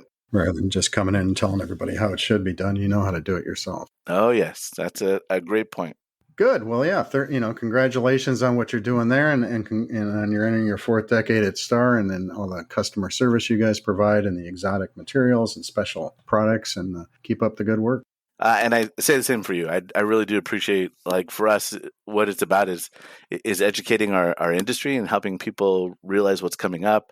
These kind of moments, these kind of interviews, this kind of insight continues to help us make the decisions that we need to make as decision makers. So I would definitely appreciate what you do and what Fully Threaded Radio brings to the fastener industry. Very good. My pleasure. And good job. This is your first time on the Fastener News Report, so congratulations. You did a good job. I'm sure you'll be back. You know what? I think you'll get that feedback where they're going to say, that was good. One and done for Tim. Okay. Well, hopefully not one and done. But yeah. Anyways. I appreciate it, Mike. Good to talk to you. Thanks. That was Star Stainless Group President Tim Roberto Jr. The FDI number for May was 52.7 versus 52.6 in April. Visit FDIsurvey.com to participate in the process and get a detailed PDF copy of Baird's monthly analysis. Now for today's top story. Rockford, Illinois-based Field Fastener, a family-owned global supplier of inventory management, technical support services, and complete supply chain solutions for fasteners and other C-class items, has announced the company's leadership succession plan. Jim Derry, president and CEO of Field, announced that Adam Derry was promoted to succeed him as president, and Chris Pauley was promoted to executive vice president and chief financial officer. Jim Derry will remain the company's CEO. The new roles reflect the tremendous impact that Adam and Chris have had on Field's growth and culture, and they are a testament to the confidence Jim and Bill Derry have in Adam's and Chris's ability to execute Field's future growth plans. 32 years ago, Jim and Bill Derry acquired Field from Dick Field. In that time, Field has achieved aggressive growth, recording an 18% average growth rate per year, which Field attributes to its culture and customer-centric focus. Field currently has USA operations in Rockford, Illinois, Tyler, Texas, Florence, South Carolina, Troy, Illinois, as well as international facilities, 2 in Mexico and 1 in Taiwan. As Field CEO, Jim Derry will focus on key customer relationships, acquisitions, and strategic planning. As Field President, Adam Derry will provide strategic direction for the entire organization, ensuring Field achieves its financial and organizational objectives while maintaining overall accountability towards Field's operating plan and 10-year strategic plan and enhancing the Field culture as it continues to grow. Next up, today's Fastener Newsmaker headlines. In acquisition and expansion news, Rotor Clip and Lisi Automotive Nomel have partnered to jointly serve the industrial market with application-driven solutions. Hillman Solutions is opening a new 43,000 square foot customer support facility while expanding its Hamilton distribution center. Packer Fastener is opening a new branch in Rockville, Illinois. Gobel Fastener has entered into a new partnership with Tower Fasteners as an official authorized distributor for all Gobel products and tooling. Altenhoff Brink & Company, also known as ABC, and the manufacturer of Spax fasteners, unveiled a 12,000 square foot training center at its USA headquarters. And the Bolhoff Group has acquired aerospace fastener maker Gillis Aerospace. In personnel and representation news, Stanley Black & Decker has named Donald Allen Jr. President and Chief Financial Officer. Andreas Bertaglia is the new president of the European Fastener Distributor Association, also known as EFDA. Doncaster's Group appointed Indy Ratu as the company's vice president of European operations. Vulcan Steel Products announced that Chris Breimer is its new cold finish product manager, and Bill Davis from Brighton Best International Cleveland was promoted to regional manager for the Central Region. In milestones, Copper State Bolt & Nut is celebrating 50 years this year as a fastener distributor and manufacturer. You can get details on all of these stories and more in Fastener Technology International Magazine and the Fastener News Report monthly newsletter, both available online at fastenertech.com. Now let's turn to the back page to talk about the Lincoln Memorial. May 30th, 2022 marked the 100th anniversary of the dedication of the Lincoln Memorial. Honoring the 16th President of the United States, Abraham Lincoln, and inspired by the Parthenon in Athens, Greece, the memorial features a gigantic statue of a seated Lincoln, engravings of the Gettysburg Address and the Second Inaugural Address, 2 of his greatest speeches, and murals with visual depictions of his major accomplishments as president, the reunification of the United States following the Civil War, and the emancipation of more than 4 million enslaved persons. The 1922 dedication of the Lincoln Memorial took place on Decoration Day weekend, now known as Memorial Day weekend. An estimated crowd of 50,000 people attended the ceremony, while as many as 2 million listened across the country on radio. As one of the most recognized buildings in the world, the Lincoln Memorial has become a symbol of the United States of America, a backdrop for national celebrations, and the nation's preeminent stage for rallies and demonstrations, including particularly those for civil rights. If you still enjoy using American currency, you can see the Lincoln Memorial on the back of pennies made from 1959 to 2008 and on the back of all $5 bills printed from 1929 through today. As a kid, I recall using a magnifying glass to look at the tiny statue of Lincoln on the penny. A friend of mine recently was wondering what Abraham Lincoln might say to us Americans about our current troubles, concerns, and divisions. For me, the murals and the words of the speeches on the memorial walls offer some clues. The murals portray principles evident in Lincoln's life: freedom, liberty, morality, justice, and the law on the south wall, and unity, fraternity, and charity on the north wall. It strikes me that these words take a backseat to one's favorite and championed in today's hedonistic, unforgiving, irresponsible, and destructive culture. As for the speeches, here are a few choice lines. First from Gettysburg, quote, "It is rather for us to be here dedicated to the great task remaining before us, that from these honored dead we take increased devotion to that cause for which they gave the last full measure of devotion, that they were highly resolved that these dead shall not have died in vain, that this nation under God shall have a new birth of freedom, and that government of the people, by the people, for the people shall not perish from the earth," end quote. And finally, from Lincoln's second inaugural address, quote, "With malice toward none, with charity for all, with firmness in the right as God gives us to see the right, let us strive to finish the work that we are in, to bind up the nation's wounds, to care for him who shall have borne the battle, and for his widow and his orphan, to do all which may achieve and cherish a just and lasting peace among ourselves and with all nations." End quote.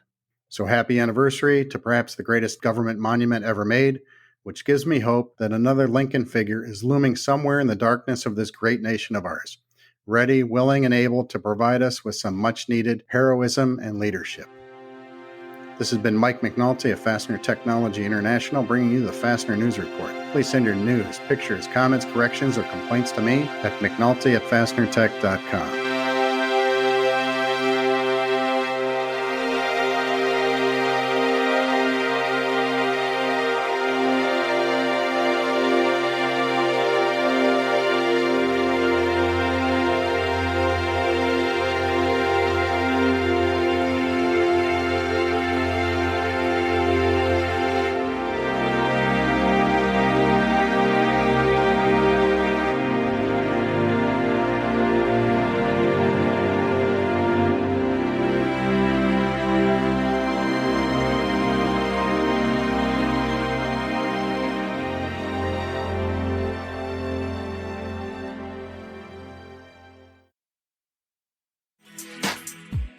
Stelfast customers say it all. Dave Kaplan, Mutual Screw and Supply, Rochelle Park, New Jersey. First of all, I know most of those people there literally for 40 years. They've been there that long. They're more than just vendors of mine, they're friends of mine. They refer business to me and they're loyal as can be. I can drop ship product from them and I never have a concern about them going after my accounts. They're the most loyal people on the planet. The people at Stelfast are incredible people. For service you deserve and people you trust, it's Stelfast.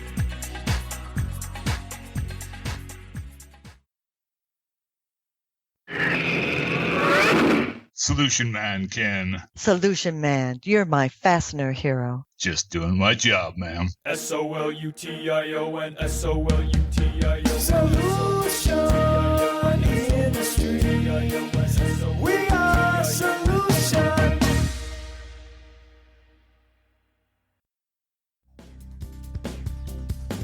ND Industries has been increasing the safety and reliability of fastener assemblies by developing innovative materials and processes since 1955. Names like ND Patch, Thermalock, Electrolock, and Vibratite serve a wide variety of fastening applications across North America and around the world. To see our full line of innovative products or to discuss your application requirements, contact ND Industries today at www.ndindustries.com.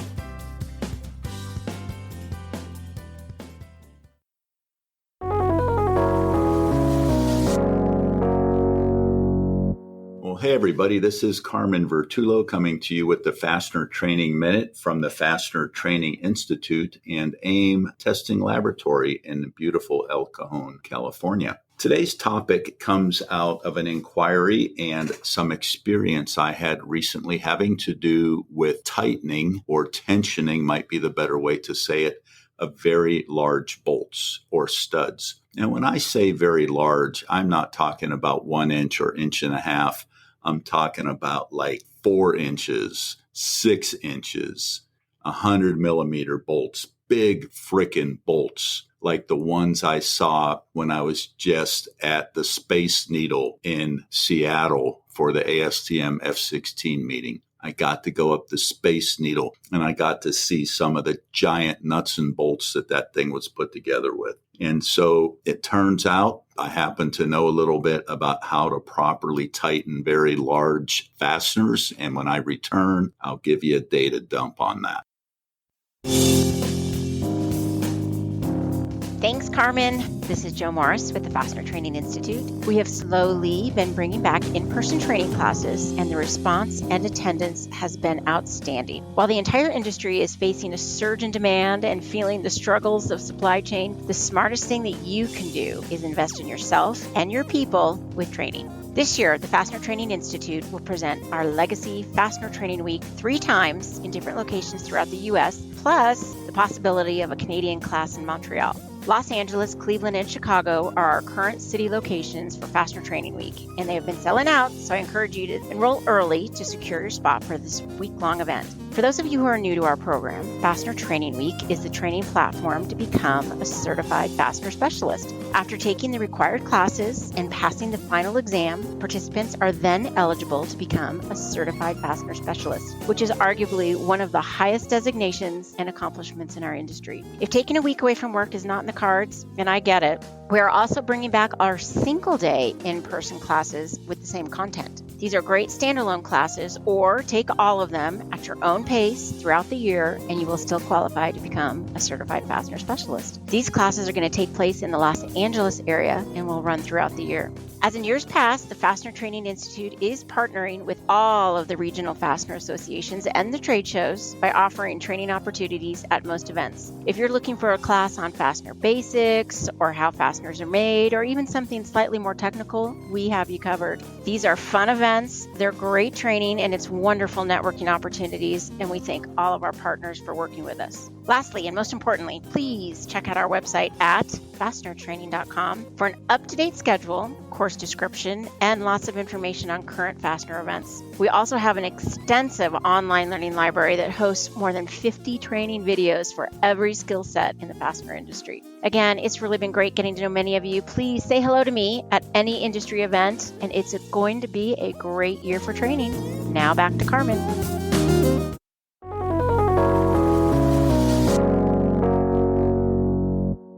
Well, welcome back, everybody. This is Carmen Vertullo with the Fastener Training Minute. Today, we're talking about how to properly tighten very large bolts. Well, if you have ever listened to me talk about the torque-tension relationship, you know that the tightening of a fastener has everything to do with friction. The object of the game is to take the torque energy that we put into the fastener and turn it into tension energy in the bolt. And the limiting factor on that is how much of the energy is going into friction. And most of it is going into friction. And in a large bolt, sometimes the normal calculations that we would do, what's called T equals KDP, where torque equals a magical number called the K factor times the diameter of the bolt times the clamp load you want to achieve, may not work so well for these very large bolts, which, by the way, doesn't work so well for very small screws either. But right now we're talking about very large bolts. So how do you know? Well, it turns out that for steel and other materials, the amount that the steel stretches based on its load is very predictable. And if we simply measure how much the bolt stretches and compare that to the grip length, or the amount of the bolt that is between, let's say, the head of the bolt and the washer or the nut, how much does that stretch? We can know very precisely how much load is on the bolt because of the property of the steel. And I'm not going to go into the engineering on that here, but it's a simple fact of the metallurgical properties of all materials that have any elasticity, sometimes called a spring factor, that it stretches a certain amount up to its elastic limit. Once you go into yield, you're no longer able to use that as a measurement, but up to yield, you can do it pretty effectively. So the best thing to do is you put that very large bolt into its assembly, you snug tighten it, that is, get it to where it's not loose but not having stretched very much yet, and then you know how much it needs to stretch to get to your load, and you find a way to make that measurement. So if you're dealing with a nut and you're tightening the nut, that's relatively simple because the end of the bolt is sticking out through the nut, or the end of the stud if it's a stud. And you can put a dial indicator there, zero it, and as you tighten the bolt with your giant hydraulic torque wrench, because that's what you're going to be using. You can't do this with a manual torque wrench, and I don't like the concept of torque multipliers. They're very difficult to deal with, but with the large torque wrench, you don't even have to measure the torque because you're measuring the tension, because you're measuring the amount the bolt is stretching. That is the gold standard. And that is how all large bolts are properly tensioned, is we measure how much they stretch. And this can be kind of difficult if you're talking about giant studs when you're building a bridge or a dam, or large rotating machinery such as turbines and generators, but it's very doable. If you are tightening the head of a bolt, that can be a little bit challenging because it's buried in the machinery and you don't really have anything to measure. So what we'll do in that case is we'll drill a hole down the center of that bolt before we install it, and we'll put a long pin in there, and we'll measure how much the difference between the pin and the bolt changes using that indicator on the end of the bolt. It's a little bit cumbersome, but very accurate and very doable. Beyond that, we can use another process called ultrasonic measurement. And essentially, we measure the length change of the bolt by applying an ultrasonic measuring instrument to the head of the bolt and the other end. That can be a little bit difficult depending on access, and it's kind of expensive, but that's a method. Nowadays, we have these bolts that actually have an indicator built into the head of the bolt that measures the stretch of the bolt, and we get a very good indicator. There's even an ASTM standard for this, which is ASTM F2482. And so if you're having to install very large bolts and you're having to have some degree of assurance that they are properly tensioned, the only sure way to know is to measure how much they stretch. And we do that by 2 or 3 different ways, 4 depending on how you want to do it. We can measure the actual stretch of the bolt if we have access to the end of the bolt, the threaded end, or if it's a stud. We can drill a hole into the head end if we have to use a bolt. We can use ultrasonic. We also could put a strain gauge inside the bolt. That's a little bit expensive and cumbersome, but people do it.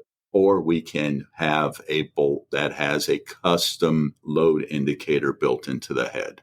So those are how all the methods by which we can properly tension very large bolts. And that is how it's done. I hope you learned something from this. And if you ever have an issue dealing with tightening very large bolts, give us a call at AIM Testing Laboratory, and we'll be happy to help you through it. This has been Carmen Vertullo with the Fastener Training Minute. Thanks for listening.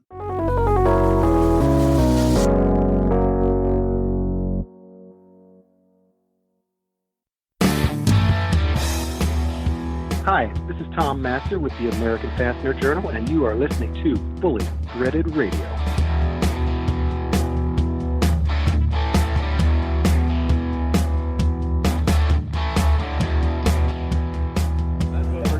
So here I am in the lobby waiting for the Fastener Fair show to open, and who do I find sitting very comfortably is... Mickey Matheny. Robbie Gilchrist. And what are you guys doing? Talking. We're plotting. Planning our next escape. Yeah. Planning our next escape. Oh, and what are you going to do in the show there? What are you hoping for? We're just going to kind of cruise around and see who will talk to us. Yeah, we'll come by our booth. We'll talk to you. We'll certainly be by there. Certainly be by there. All yeah, right. It was great. Nice to see you, Lynn. Nice to Thanks see for you stopping too. in. All right. And who else is lounging in the lobby waiting for the show is? Marty Nolan, RL English Company. Yeah, good party last night. It was well attended. Yes. Yeah, there are a lot of people. It was good. It was good. You're becoming the party master there. You just tell people where you're going to see other fastener people, and then everyone shows up, and then they go to their dinners or whatever else they have. But everybody likes to network a little bit, and it's not that hard. You just pick a place and say, go there. And it was actually very nice. Fastener Fair bought the first round, and that went pretty quick because we are fastener people. Yeah. They gave us a budget to work on, and we went through it quickly. But then a bunch of people start slapping down credit cards, and I think we paid for everything. Good. I think so. I think so. Well, if the police come to take you away. Yeah, then my name is Eric Dudas, if that's the case. Yeah. I'm here with Kevin Godin, AFC Industries. Do you listen to Fully Threaded Radio? Of course, who doesn't? And you're walking the show, or do you have a booth? We're walking the show. And impressions? Yeah, it's great. It's good to get out and see a lot of people that we've been hunkered down for a while, and so it's been good so far. Were you looking for anything in particular walking the show? No, I just had some people that I wanted to meet with, and we have a team of people from purchasing that are out engaging more on products. So. Last year we had 3 major challenges that everybody was facing, supply chain, hiring, and pricing. Are they still your 3 main challenges, or have you eliminated one? No, I think everyone is still to some degree or other still working through those, and some things are getting better. I think it's going to be a while before other things do. Can you predict when? If I could predict the future, I would probably be a lot wealthier. Yeah. And that is... All right, I'm over here with...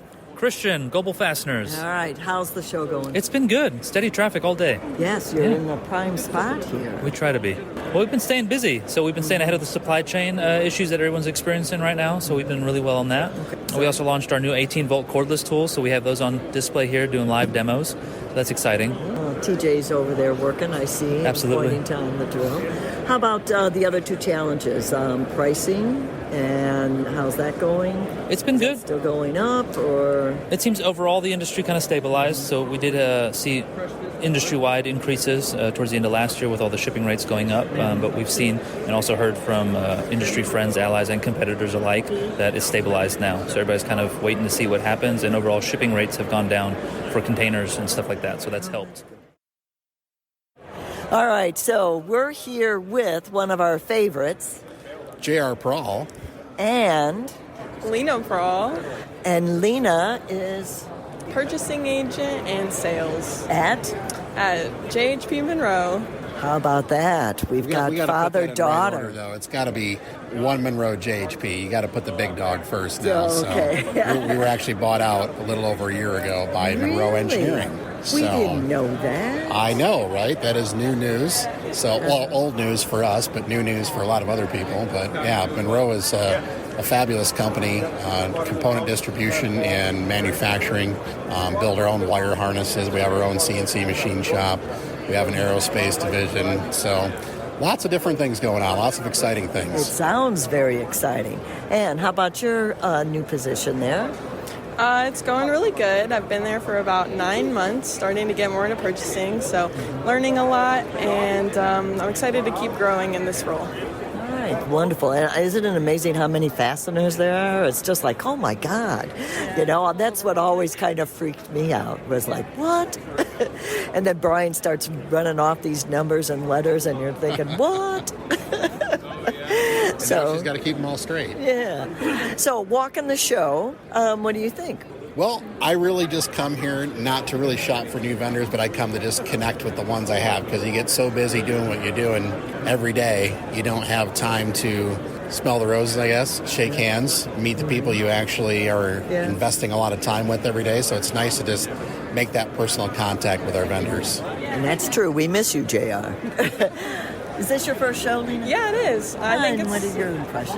I think it's really fun. It's actually nice to see everybody that you're just emailing, because you don't get to make that connection. And now that you're meeting everyone, it's good to, like, when you email them later, be like, oh yeah, I remember them from the show. And what else did you do, Lena? Oh, and I became a member of a Wi-Fi, Women in the Fastener Industry. Okay, and now you've got to join the Young Fastener Professionals. I didn't even know that was a thing. Yeah, that's coming next. Yeah, Fastener Pros. Yeah. So that's the next thing, because then you'll get a network. What do you think is going to be your biggest challenge over there at Monroe? Still sourcing. I mean, we're growing at an exponential rate, but as far as our group, the distribution group, the fastening group, it's just staying on top of sourcing. You know, making sure we buy enough inventory to last long enough to fill the gaps. That's really our biggest issue. I mean, one of the other issues is obviously retaining good talent, right? That's a problem a lot of people are having. But you're just going to have to make that stretch and find those right people. Even in the market that we're in, though, I've still found myself able to be picky, right? Because I don't want someone to join the team who's not going to fit the culture. Right? It's so easy to be like, oh, I just need to hire somebody. But in my opinion, you can't do that. Oh, I agree with you. You find a culture fit. You know, a lot of people at JHP have been there. I think the shortest people have been in their warehouse maybe a couple years. We have one that just started this year, but outside of that, everyone's 5, 6, 10 years, you know. So we're a young crew, right? So, you know, there's no 30-year people yet because they were still in grade school. But hey, you know, besides that, we've got a lot of good people that stick around, and that's what we want. No, that's great. Thank you for stopping by. It's great to see you. We miss you. Yeah, we miss you guys too. That's why it's fun to get out to these shows so we can hug and shake hands and talk again. So thanks so much.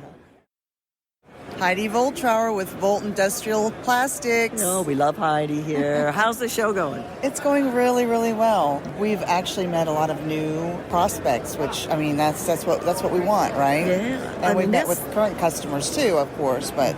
Yeah, that's almost like we had new people too that never heard of us, and I'm always like amazed. Aren't you amazed? I'm always amazed. We actually met a company from Chile, and that was interesting. Lots of new faces this time, so it's good. So what's the big challenge over at Volt this year? What's your number one? Expanding. That's right. Yes, we're expanding. We're adding on, and the first half of that should be done by the end of June and the second half by August, but that's just the shell we're putting up at this point for more room. So we're going to be adding on to production and our warehouse space. All right. Yeah. Well, it sounds like things are happening over at Volt. And our 30th anniversary this year, too. 30 years. I can't believe I've been in this industry for 30 years. Wow. Yeah. Congratulations. Thank That's you. A long time. I wish I was 30. Yeah. You look 30. That's good. Right. That's better. That's good. You're smarter and you look right. the same. I wouldn't want to be 30. Yeah. Nick Penny from Vogelsang Fastener Solutions. How's the show been for you? The show was a very good show. It was a very solid day. We were very consistent and busy till almost 2:30 yesterday, and then it quieted it down at the end of the day. But it was very solid with the people that were working it. It was a good show. Did you go to the reception? I did. The reception was very nice. It was very well attended. The band might have been a little loud. I agree with you there. But it was nice having some music, but it could have been a little quieter. But the food and the people there, the reception was very well attended. All right, so now let's switch to business. Has Ukraine affected your business at all? Ukraine is very close to affecting our business. It's only 1,600 miles away from our plants. Whoa. Yeah, so it is something that we are paying very close attention to. And to give you an idea what that is, we're actually closer to our plant in Kentucky in Lakewood, New Jersey, than our plant is to Ukraine in Germany. Wow. So do you have a exit plan or a shutdown plan? Or They have different things they can shift over to the Czech Republic. There's things that we can move over to France, but it will be disruptive if they decide to take this war further. You've got some interesting issues there.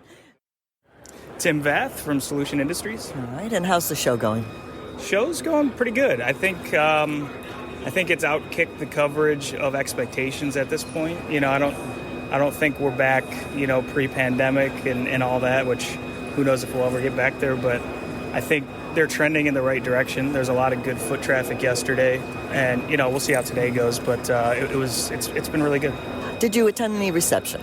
Yes, yeah, did. It was a good time, for sure. It was a good time. I thought the band was great. It just didn't come through great, unfortunately. The band was very good. The band was really good. It just, depending on where you were at in the room, the sound was a little tough. Yes. Yeah, so the echoes kind of made it tough to converse a little bit. But food was great, too. The food was, all, you know, the meatballs are fantastic. Yeah, the food was very good. I agree with you. All right, let's switch to business here. It's Solution. Let's talk acquisition. How's everybody doing? The hot button topic. Yeah, everybody's doing great. You know, it's not the most recent news in the world anymore, so it's kind of been nice to not be the newest acquisition in the industry, but everything's been awesome, honestly, very smooth.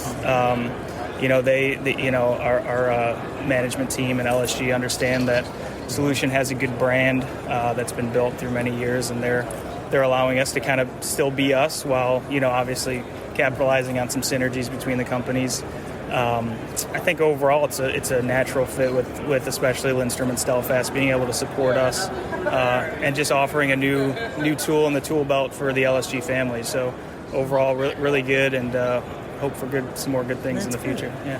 What's anything coming up new over there at Solution that we should look for? So Solution, you know, we've been driving it for a while, but it'll be an LSG. So we've created an LSG testing lab. So it's called Metallurgent Testing Lab, and it will be an ISO 17025 accredited lab, and we're going to offer full spectrum of testing for the industry, so not just Solution, but the entire group, and for anybody else who is in need of testing. So again, I talk of the tool belt, just another way we can provide value to customers and have another company in the suite of companies here. What do you think 2022 is going to bring? What's going to be your biggest challenge over there? Probably sound like a broken record with everybody else, so supply chain is what it is. We're going to deal with rising costs, ocean freight, availability is everything, obviously. So price isn't, doesn't seem as to be a big of a concern. Activity's great, sales are great. It's more, getting things through the supply chain. For us, we're a secondary processing company, so we're dealing with multiple stops along the way, and, all the problems there are compounded upon one another. I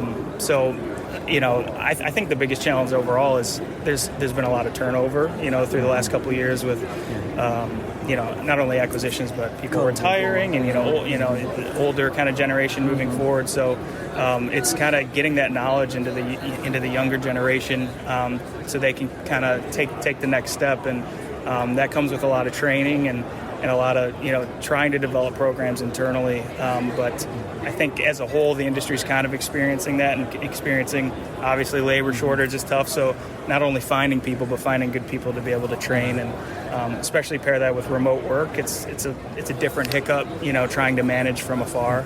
That's been a little tough. So thank you so much. Have a great second day.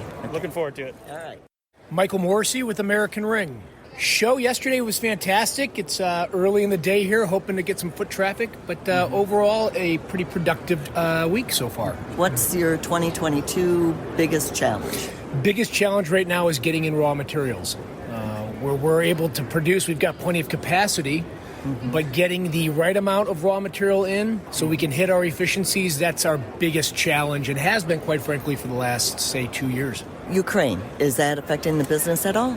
It is indirectly. That region tends to produce a large amount of nickel, which does affect some of the pricing for our stainless steel. We use a precipitation-hardened Monel.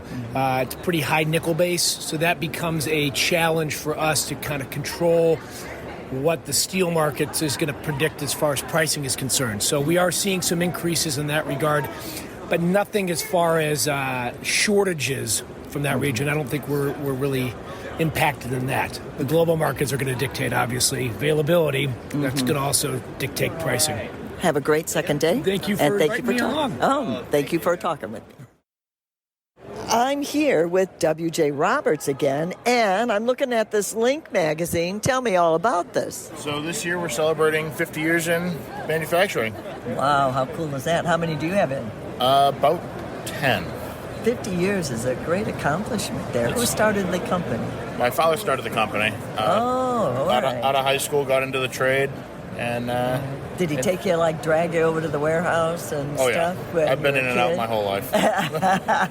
So it was a natural that you take over? Yeah. All right. Well, that's very cool. 50 years. Congratulations. Thank you very much. All right. All right. I'm over here at Wi-Fi, and I understand you ladies cut the ribbon this morning. And I'm here with...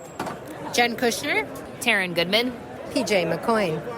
The ceremony was great. It was super to be involved. I'm the Wi-Fi scholarship recipient this year. So Fastener Fair and Wi-Fi paid for my airfare and my hotel room to come here, which really helped me with my budget for the show.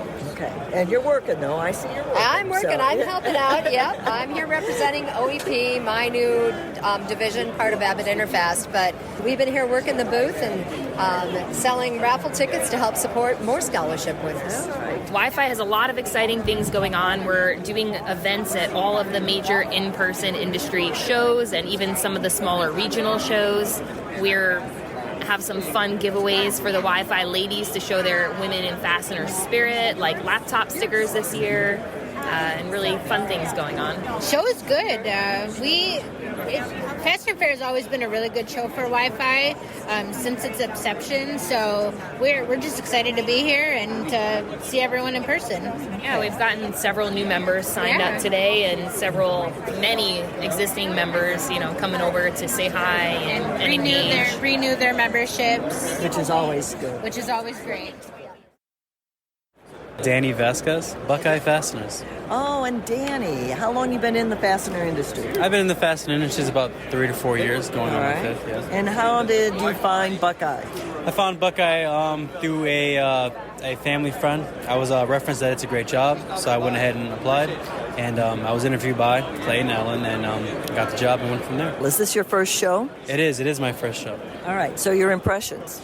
My impressions, there are a lot of different people here. So manufacturers, end users, a lot of different suppliers, things like that.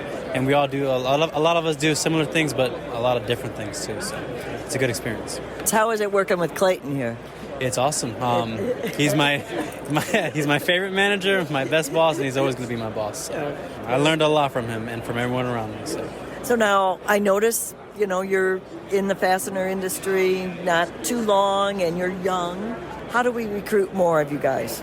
I would say it's all about opportunity, giving us younger people the okay to step into this world and say there's a lot to learn, and there's a lot of benefits that come from it too. There's a lot of people that you can make family and friends, a lot of partnerships, and the money is good too. So that doesn't hurt, right? That doesn't hurt at all. So. Yeah. Kyle Krupp. Paul Gulak. Renew Tool. Is this your first show? This is my first show. First show for me as well. All right, give me impressions.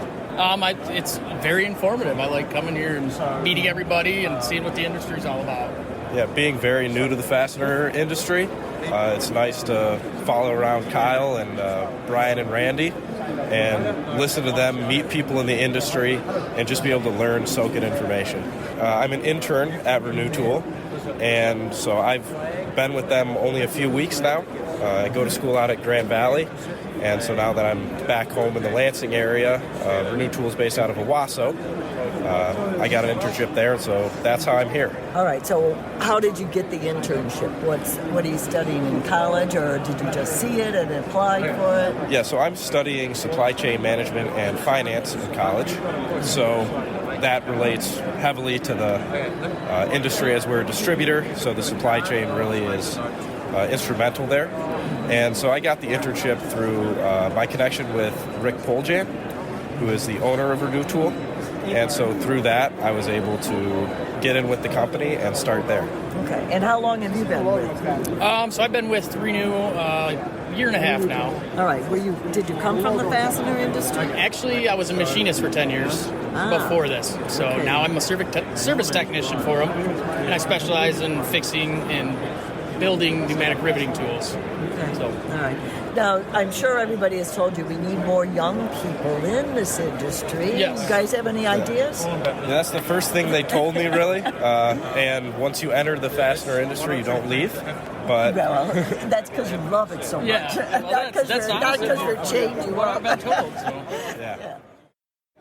Mallory Nichols. And she is president of the Young Fastener Professionals. So tell me, what's happening with them? Well, we are working on a lot of programs that we want to launch. We're hoping for next year. One of those is our mentorship program. And it is what it sounds like. We're going to match up young people with more tenured professionals in the industry. And we're hoping to focus on whatever areas they want to learn. And then depending on what the mentors can offer, match them up kind of that way. We are also working on building out our regional coordinators, which is basically just a network of young people throughout the whole country, just to help give us more representation and more reach at the local events and regional events. And we are also hoping to put together a scholarship and maybe partner on some happy hours and events with the other associations. Are you looking for mentors? Are you putting a call out, or do you have your mentors already picked? Soon. We will soon. There's been a mentorship program, but it does need to be revamped. So we are really laying a lot of the groundwork right now for how we want it to be formatted, how we want it to work. So I think probably in the next couple months, we'll be putting out, the big call for mentors. And we have a lot of people that are interested from our side, that want to be mentored. So we will need a lot of support and help from, I think, the other associations to kind of put out the call to their people and get some mentors into the program. So we'll probably start really, really working on that in the next month or two. But if anyone's interested, we're call you. Yeah, let me know. I was like, we'll start making a list for people for sure. Has your membership growing?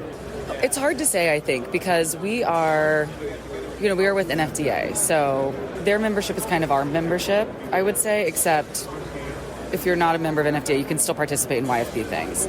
We are, I would say, less focused on getting members and more focused on creating a network for young people and creating resources for young people, maybe rather than, saying they're members. Well, that makes sense. All right.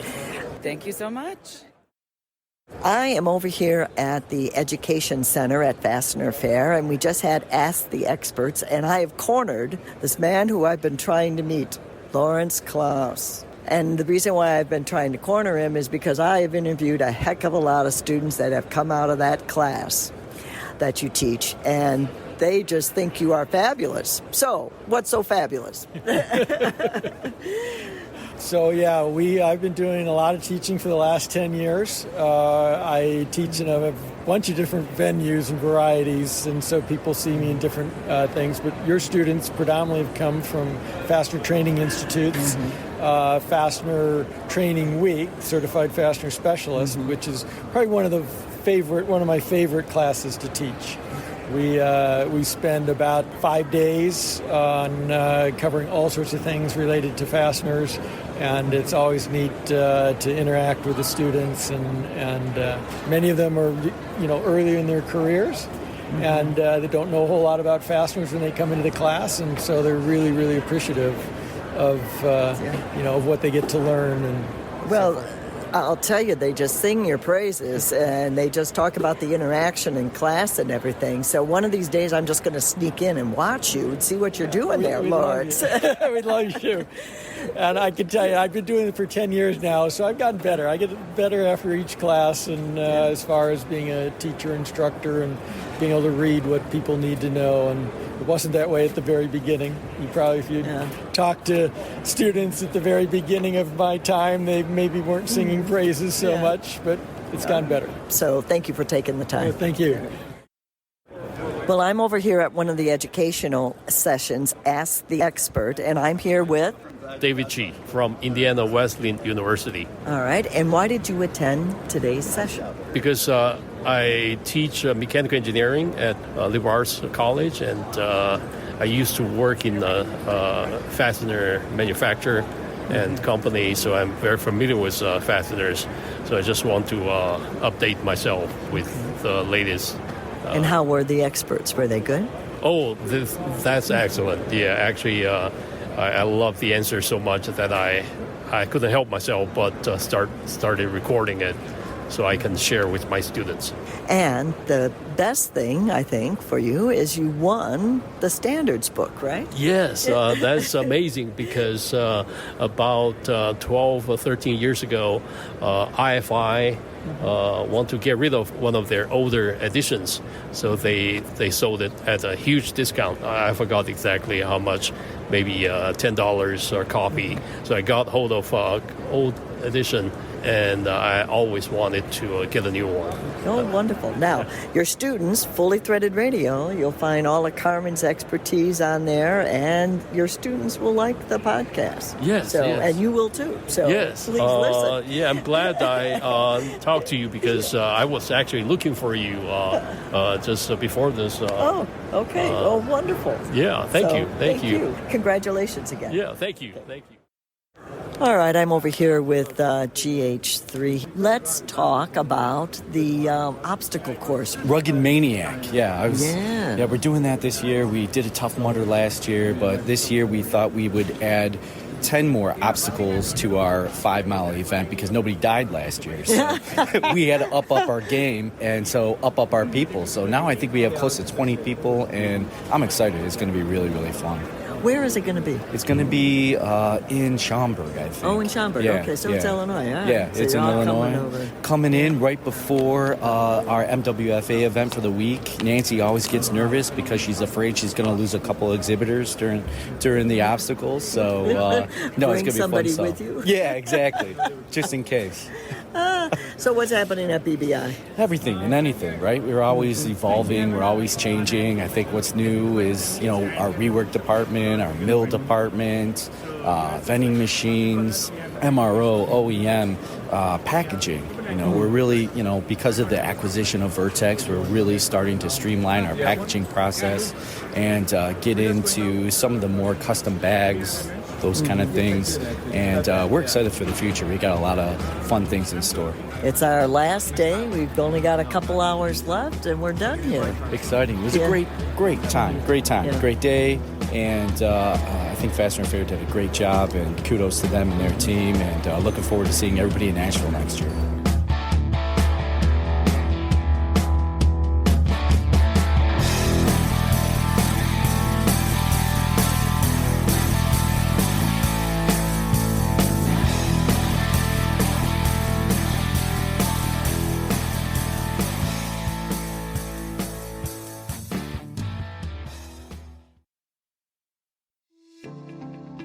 In continued efforts to improve the industry standard, Goebel Fasteners has developed a patented new multi-grip lock bolt system made completely from T304 stainless steel. In applications where an extensive grip range is needed and a consistent flush pin break to the collar is favorable, the Goebel T304 stainless steel lock bolt system is the new and improved standard in the market. Essentially, the T304 stainless steel lock bolt system's extensive grip range and various sizes can replace up to 14 sizes of the classic 6-groove locking fastener system. Goebel Fasteners, the leading rivet source. Are you tired of empty promises from software vendors? Are you paying for support that you're not receiving? Is it time for another paid upgrade? There is a solution. InSequel delivers quality software designed for the fastener industry at an affordable price with industry-leading support. Quality software, affordable pricing, industry-leading support. Only InSequel can deliver all three. www.inxsql.com. The U.S. Anchor Division at Brighton Best International is comprised of a comprehensive line of light, medium, and heavy-duty anchors for various construction and industrial applications. This line is highlighted by its flagship Ultra Wedge Plus wedge anchor, which is crack concrete tested and approved by ICC-ES and Miami-Dade County. The U.S. Anchor line includes the Tap King SC that is Miami-Dade approved for standard and hurricane window applications, and the Tap King HD designed for heavy-duty uses in concrete and is ICC-ES approved for crack concrete. The balance of U.S. Anchor product line includes light-duty anchors for drywall, hollow block wall, standard concrete, and brick and mortar joints. Contact your BBI representative or visit www.brightonbest.com/brands for more info. Hey, this is David with ND Industries. You're listening to Fully Threaded Radio.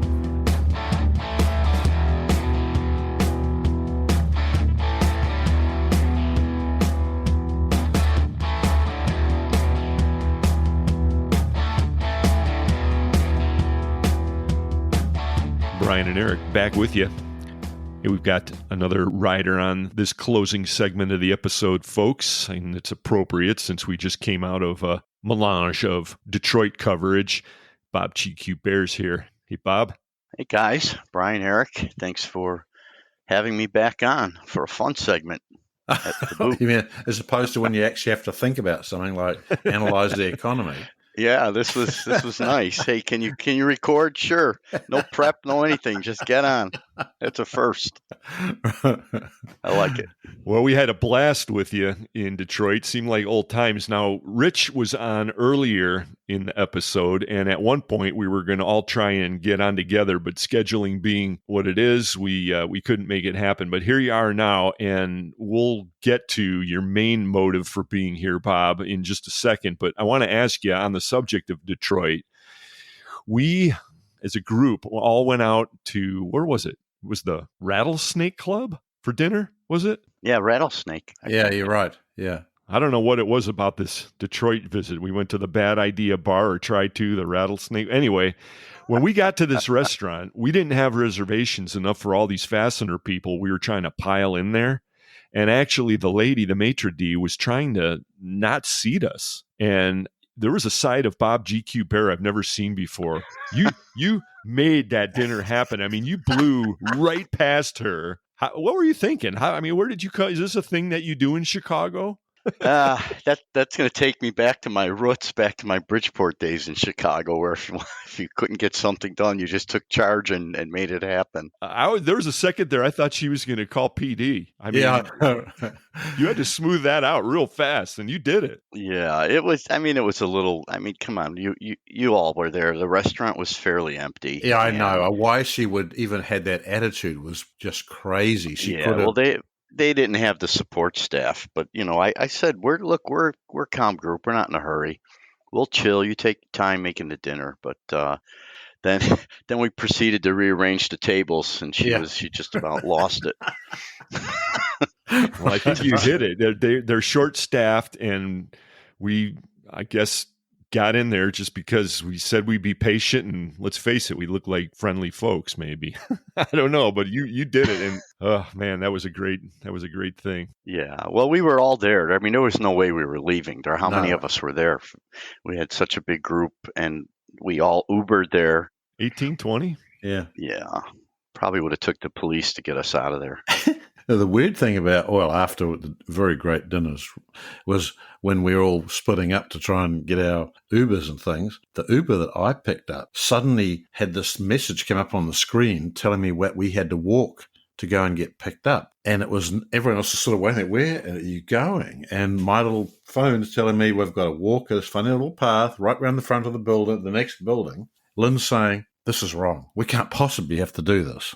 We should be picked up outside. And was what he intended. It was the weirdest thing out. Believe me, Bri, as we all stood there watching you and Lynn walk off into the darkness of the Detroit night, we were in horror. We didn't know what you were doing. But thank goodness it all worked out. And as we heard earlier, the experience we had at the Bad News Bar trying to get into that, or the bad idea, and we lived through that as well. That was, by the way, that was equally scary when you're in Detroit and it's almost midnight and we're trying to find a bar and the guy says, yeah, you just walk around there and go through the alley. Yeah. Downtown Detroit in an alley at midnight. Yeah, step over the puddles of pee and try and avoid bumping into a rubbish dump. Yeah. We had a lot of fun, though, and we all made it. And from the sound of it, folks, you got a chance to hear a little bit of it just now. And if you didn't make it next time. Nashville's going to be a lot of fun. And I'd like to thank everybody who participated in that, plus the guests on today's episode, rounding it all out. Alex Mikros with Würth Construction Services kicked it all off for us. Then Mike McNulty had Tim Roberto Jr. with Star Stainless pouring over the FDI. Good job, gentlemen. Carmen Vertullo brought us yet another, I thought, extremely informative Fastener Training Minute. Don't forget, folks, he's got this mentorship program going. He's still taking applications for that as far as I've heard. Get with Carmen on that. Plus, Rich Cavoto dropped in to tell us all about Fastener Week. That brings us to this point in the episode where we're winding it down, and I'll also thank the sponsors of Fully Threaded Radio. The title sponsors are Brighton Best International, tested, tried, true, Brighton Best. Goebel Fasteners, quality the first time, Goebel. And Star Stainless Screw, right off the shelf, Star. Fully Threaded Radio is also sponsored by Buckeye Fasteners, BTM Manufacturing, Eurolink Fastener Supply Service, Fastener Technology International, InSequel Software, ND Industries, Parker Fasteners, Solution Industries, Stelfast, 3Q Inc., Volt Industrial Plastics, and Würth Industry North America. Hey, folks, you know the email address. It's ftr@fullythreaded.com. We love those comments that you send our way. They make us laugh and sometimes make us scratch our heads, but either way, keep sending them. Thank you very much. And we'll turn now back to GQ. What's the real reason you're here, Bob? You got something big going on, and I have this suspicion that I'm a part of it somehow. What is it? Drop it. Well, you are a part of it, and you actually advertised it on your last show. And I have to tell you, if I wasn't already signed up, I'd be pretty pumped after hearing your advertisement last episode, or it might have been 2 episodes ago, regarding the Rugged Maniac race, which is this year on a Saturday, preceding Fastener Week in Chicago. As you know, and you were a part of it last year and will be this year, we had a group that did the Tough Mudder last year, so named Tough Nutters. There were 11 of us that completed that race, and it created just an absolute forever bond when you go through that with somebody and you get through the mud and over the obstacles and clink a beer at the end. There's no other way to describe the camaraderie and the bonding that occurs. So I'm reaching out today because we're down to about 9 weeks before the race. And all of you who heard about it last year but didn't have a chance to sign up or didn't know about it, I hope you're listening. And I hope you take this moment to think about it and jump in this year. We are actually up to 18 participants this year. Wow. From all, 18. So wow. we've grown almost 100% growth here. Yep. Participants from across the country. all facets of the fastener industry, and it is an all fastener industry team. We have 3 or 4 more possibilities, but hey, if you're listening, this is something you probably will never be able to participate again in your life in your area. Perfectly timed with Fastener Week. Get in a few days early, do the race, hang out. You could even get up early Sunday morning and build some beds with the Sleeping Heavily Peace Group out at Stelfast. But don't miss out this year. Last year we did 3 miles, 3.1, 12 obstacles. Some of them pretty challenging, but everybody got through all of them. We're a team. We stay together. We finish together. This year, we're going to tackle 3.1 miles again, but 25 plus obstacles. Don't let that scare you off, by the way, because a lot of them are just plain fun. For example, you look at some of these names and they're frightening, but one of them is the Accelerator 3.0. Sounds like it's a really doozy, but it's one of the biggest water slides you've ever seen. Cool. So just need to go up steps, down the slide into the water. Is it electrified? No electric on this race. You don't have to. No one has to worry about electric. I know. I was going to say so far you've managed to miss that out. When you were telling you about the clinking of beer, I thought, and also worry about all the electric burns all over you.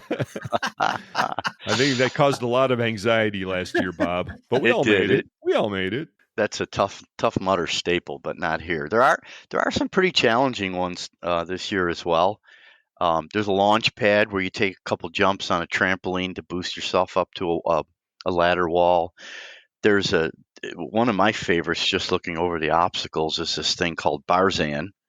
They're going to have you yelling like, I guess that's a take on Tarzan, where you go across pipes that are hanging almost like monkey bars, similar, above a little pond. So if you don't quite make it, you're going to wind up in the drink. Pole position, where you're climbing up a fireman pole. But there's some real fun ones out here too. And our team last year, everybody helped everybody. Nobody actually missed an obstacle with the very diverse team we had. But we do have a caveat that there is no shame in skipping anything. If you're uncomfortable with the water, you don't like heights, whatever it is, every obstacle is your choice. You can skip it or not skip it. Yeah, there was really no pressure, and it's really, truly not a race. It's more like a fun event, and it is a challenge because you have to make it through. And like you said, Bob, it's a great bonding experience. I never truly expected that to happen. It just kind of worked out that way, but it was unmistakable and a lot of fun. What's the website for this that people can see some of what you're describing and then also get involved? What do they need to do? Yeah, there's the website is ruggedmaniac.com. All the information is in there. Our event is going to occur August 20th in Grayslake, Illinois at the Lake County Fairgrounds. We're also soliciting corporate sponsorships. If you are on the team, you'll get a team shirt, and at the end of the race, they give you a race shirt and a tech medal and a beer, as I mentioned earlier. But we looked awesome as a team last year. We all had the same shirts on. I mean, not only did we look like a team, we were a tough team. We were a tough nutter team. This year we're going to be rugged, and we're going to start and finish together. Right. And it's just a blast. It's a lot of fun. I think many people who did it last year were surprised at how much fun it actually was. Well, I was a watcher. I watched. I couldn't participate, but it was clear to see that people had a lot of fun. Okay, there's no question. And if you're in the Chicagoland area on the 20th, maybe for Fastener Week or just for any reason, we'd love to have you hang out with Brian and Lynn, be part of the support and cheer section. Yeah, that's important too. Absolutely. This is great. I have a feeling that the folks who are still listening to the podcast are probably either all on board with this idea or they're on the bubble. And hopefully we turned a couple of minds and we've picked up a few more teammates. So good stuff, man. How's your training going? Well, I came back from Detroit with COVID and I got sidetracked for 3 weeks. Really? And then I went golfing for a week, another week of no training. So I have a little catching up to do, but 9 weeks is about when you'd want to start for this, which is why I was hoping to get this out on this episode. We really have an all-star team. I don't know if we have time. I'd love to read some of these names off because I think if people heard them, they might say, hey, I would love to hang out and do a race with those guys. Yeah, what the hell? Fire away. All right, so here we go. We have Brandy from InSequel, Buddy Blattner, who used to be in the industry. We have 3 Parker Fastener guys. We got Matt Boyd, we have Robert Parker, and we have Ryan Cuss. Advanced Components is jumping in this year. Brad Burrell and Mallory Nichols. John Butler, Cool Hand Luke's coming back. Jake Davis Valdez is coming back. Nice. Tabitha Herbst is coming back. George Hunt, GH3, coming back this year. We have 2 people from Global, TJ McFarlane and Christian. Yeah, and Christian. Yeah. Christian Reach is joining us this year. Mike Robinson is back, Oh, Mr. cool. Fastener friend. Nice. Jumping in the ring is Jackie Ventura. Woo, that's a big deal right there, baby. Yeah, coming back. Bobby from Beacon, Bobby Wegner, he's back. Let's hope I didn't leave. Of course, your host on today's podcast, Eric Dudas, is back, and myself. And we have a couple of great potential additions, which I won't name them off. I won't publicly shame them into joining us. But we have a really great team here. They know who they are. They'll get the hint. Now, speaking of public shaming, we don't do that. Like last year, we had a couple of dropouts due to injury, which was too bad. I mean, Jill can't be with us this year again because, let's face it, she's got a late-term pregnancy at this point. We don't want her taking any risks. And we've got a couple of folks who really wanted to do it this year, and they can't do it for very good reasons. And you know what? That's just the way it goes. So. Well, it's going to be a lot of fun. And those of you on the fence, you think about that list, you think about, take a look at some of those fun obstacles. We're going to be outfitted by a BBI, and GH3 is taking care of getting us all a nice pair of gloves again this year to wear during the race. The running is minimal. It's 3.1 miles. If you think about it, you probably run a quarter mile the longest, so don't let the running get in the way of it. What's the website again, Bob? ruggedmaniac.com. And if you're interested, you can contact myself, you can contact GH3, George Hunt, or you can contact Eric Dudas. Any of us can get all the information out to you. We have an information sheet that went out that spells everything out. We tell you what kind of gear to get, training, the whole 9 yards. Almost turnkey.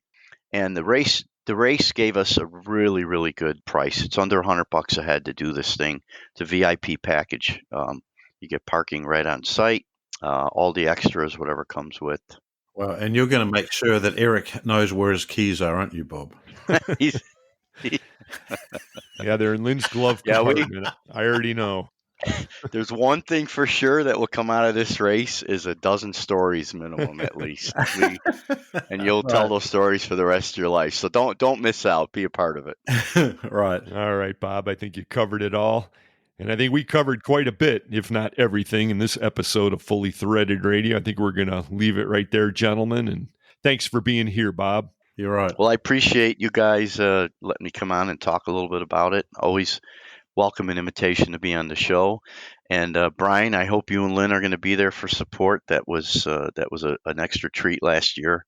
Yeah. Everybody enjoyed it. And we had a great time after the race, just hanging out, having some beers, which, by the way, that'll be included. They have a band and, food and liquor and all that, just like last year's race. So the after party's a big part of it. Yeah, it is. It really is. All right, gentlemen. Appreciate it. Yep, matey. See you in a short while, actually. All right, Bob. Well, thanks again. And thanks also for leading this whole thing up. It's going to be great. If we get a few more teammates out of this, then that'd be wonderful. But I think we've got a great team right now. And we've got a great crew of listeners out there, folks. Thanks for being here. Bri, you too. Yeah, you're right. With that, we're going to put this episode of the podcast in the can, everybody. All right. For Brian Musker, this is Eric Dudas. Get out there, sell some screws. Time to start training. And we'll talk to you next time. We'll look forward to seeing you in your new T-shirts.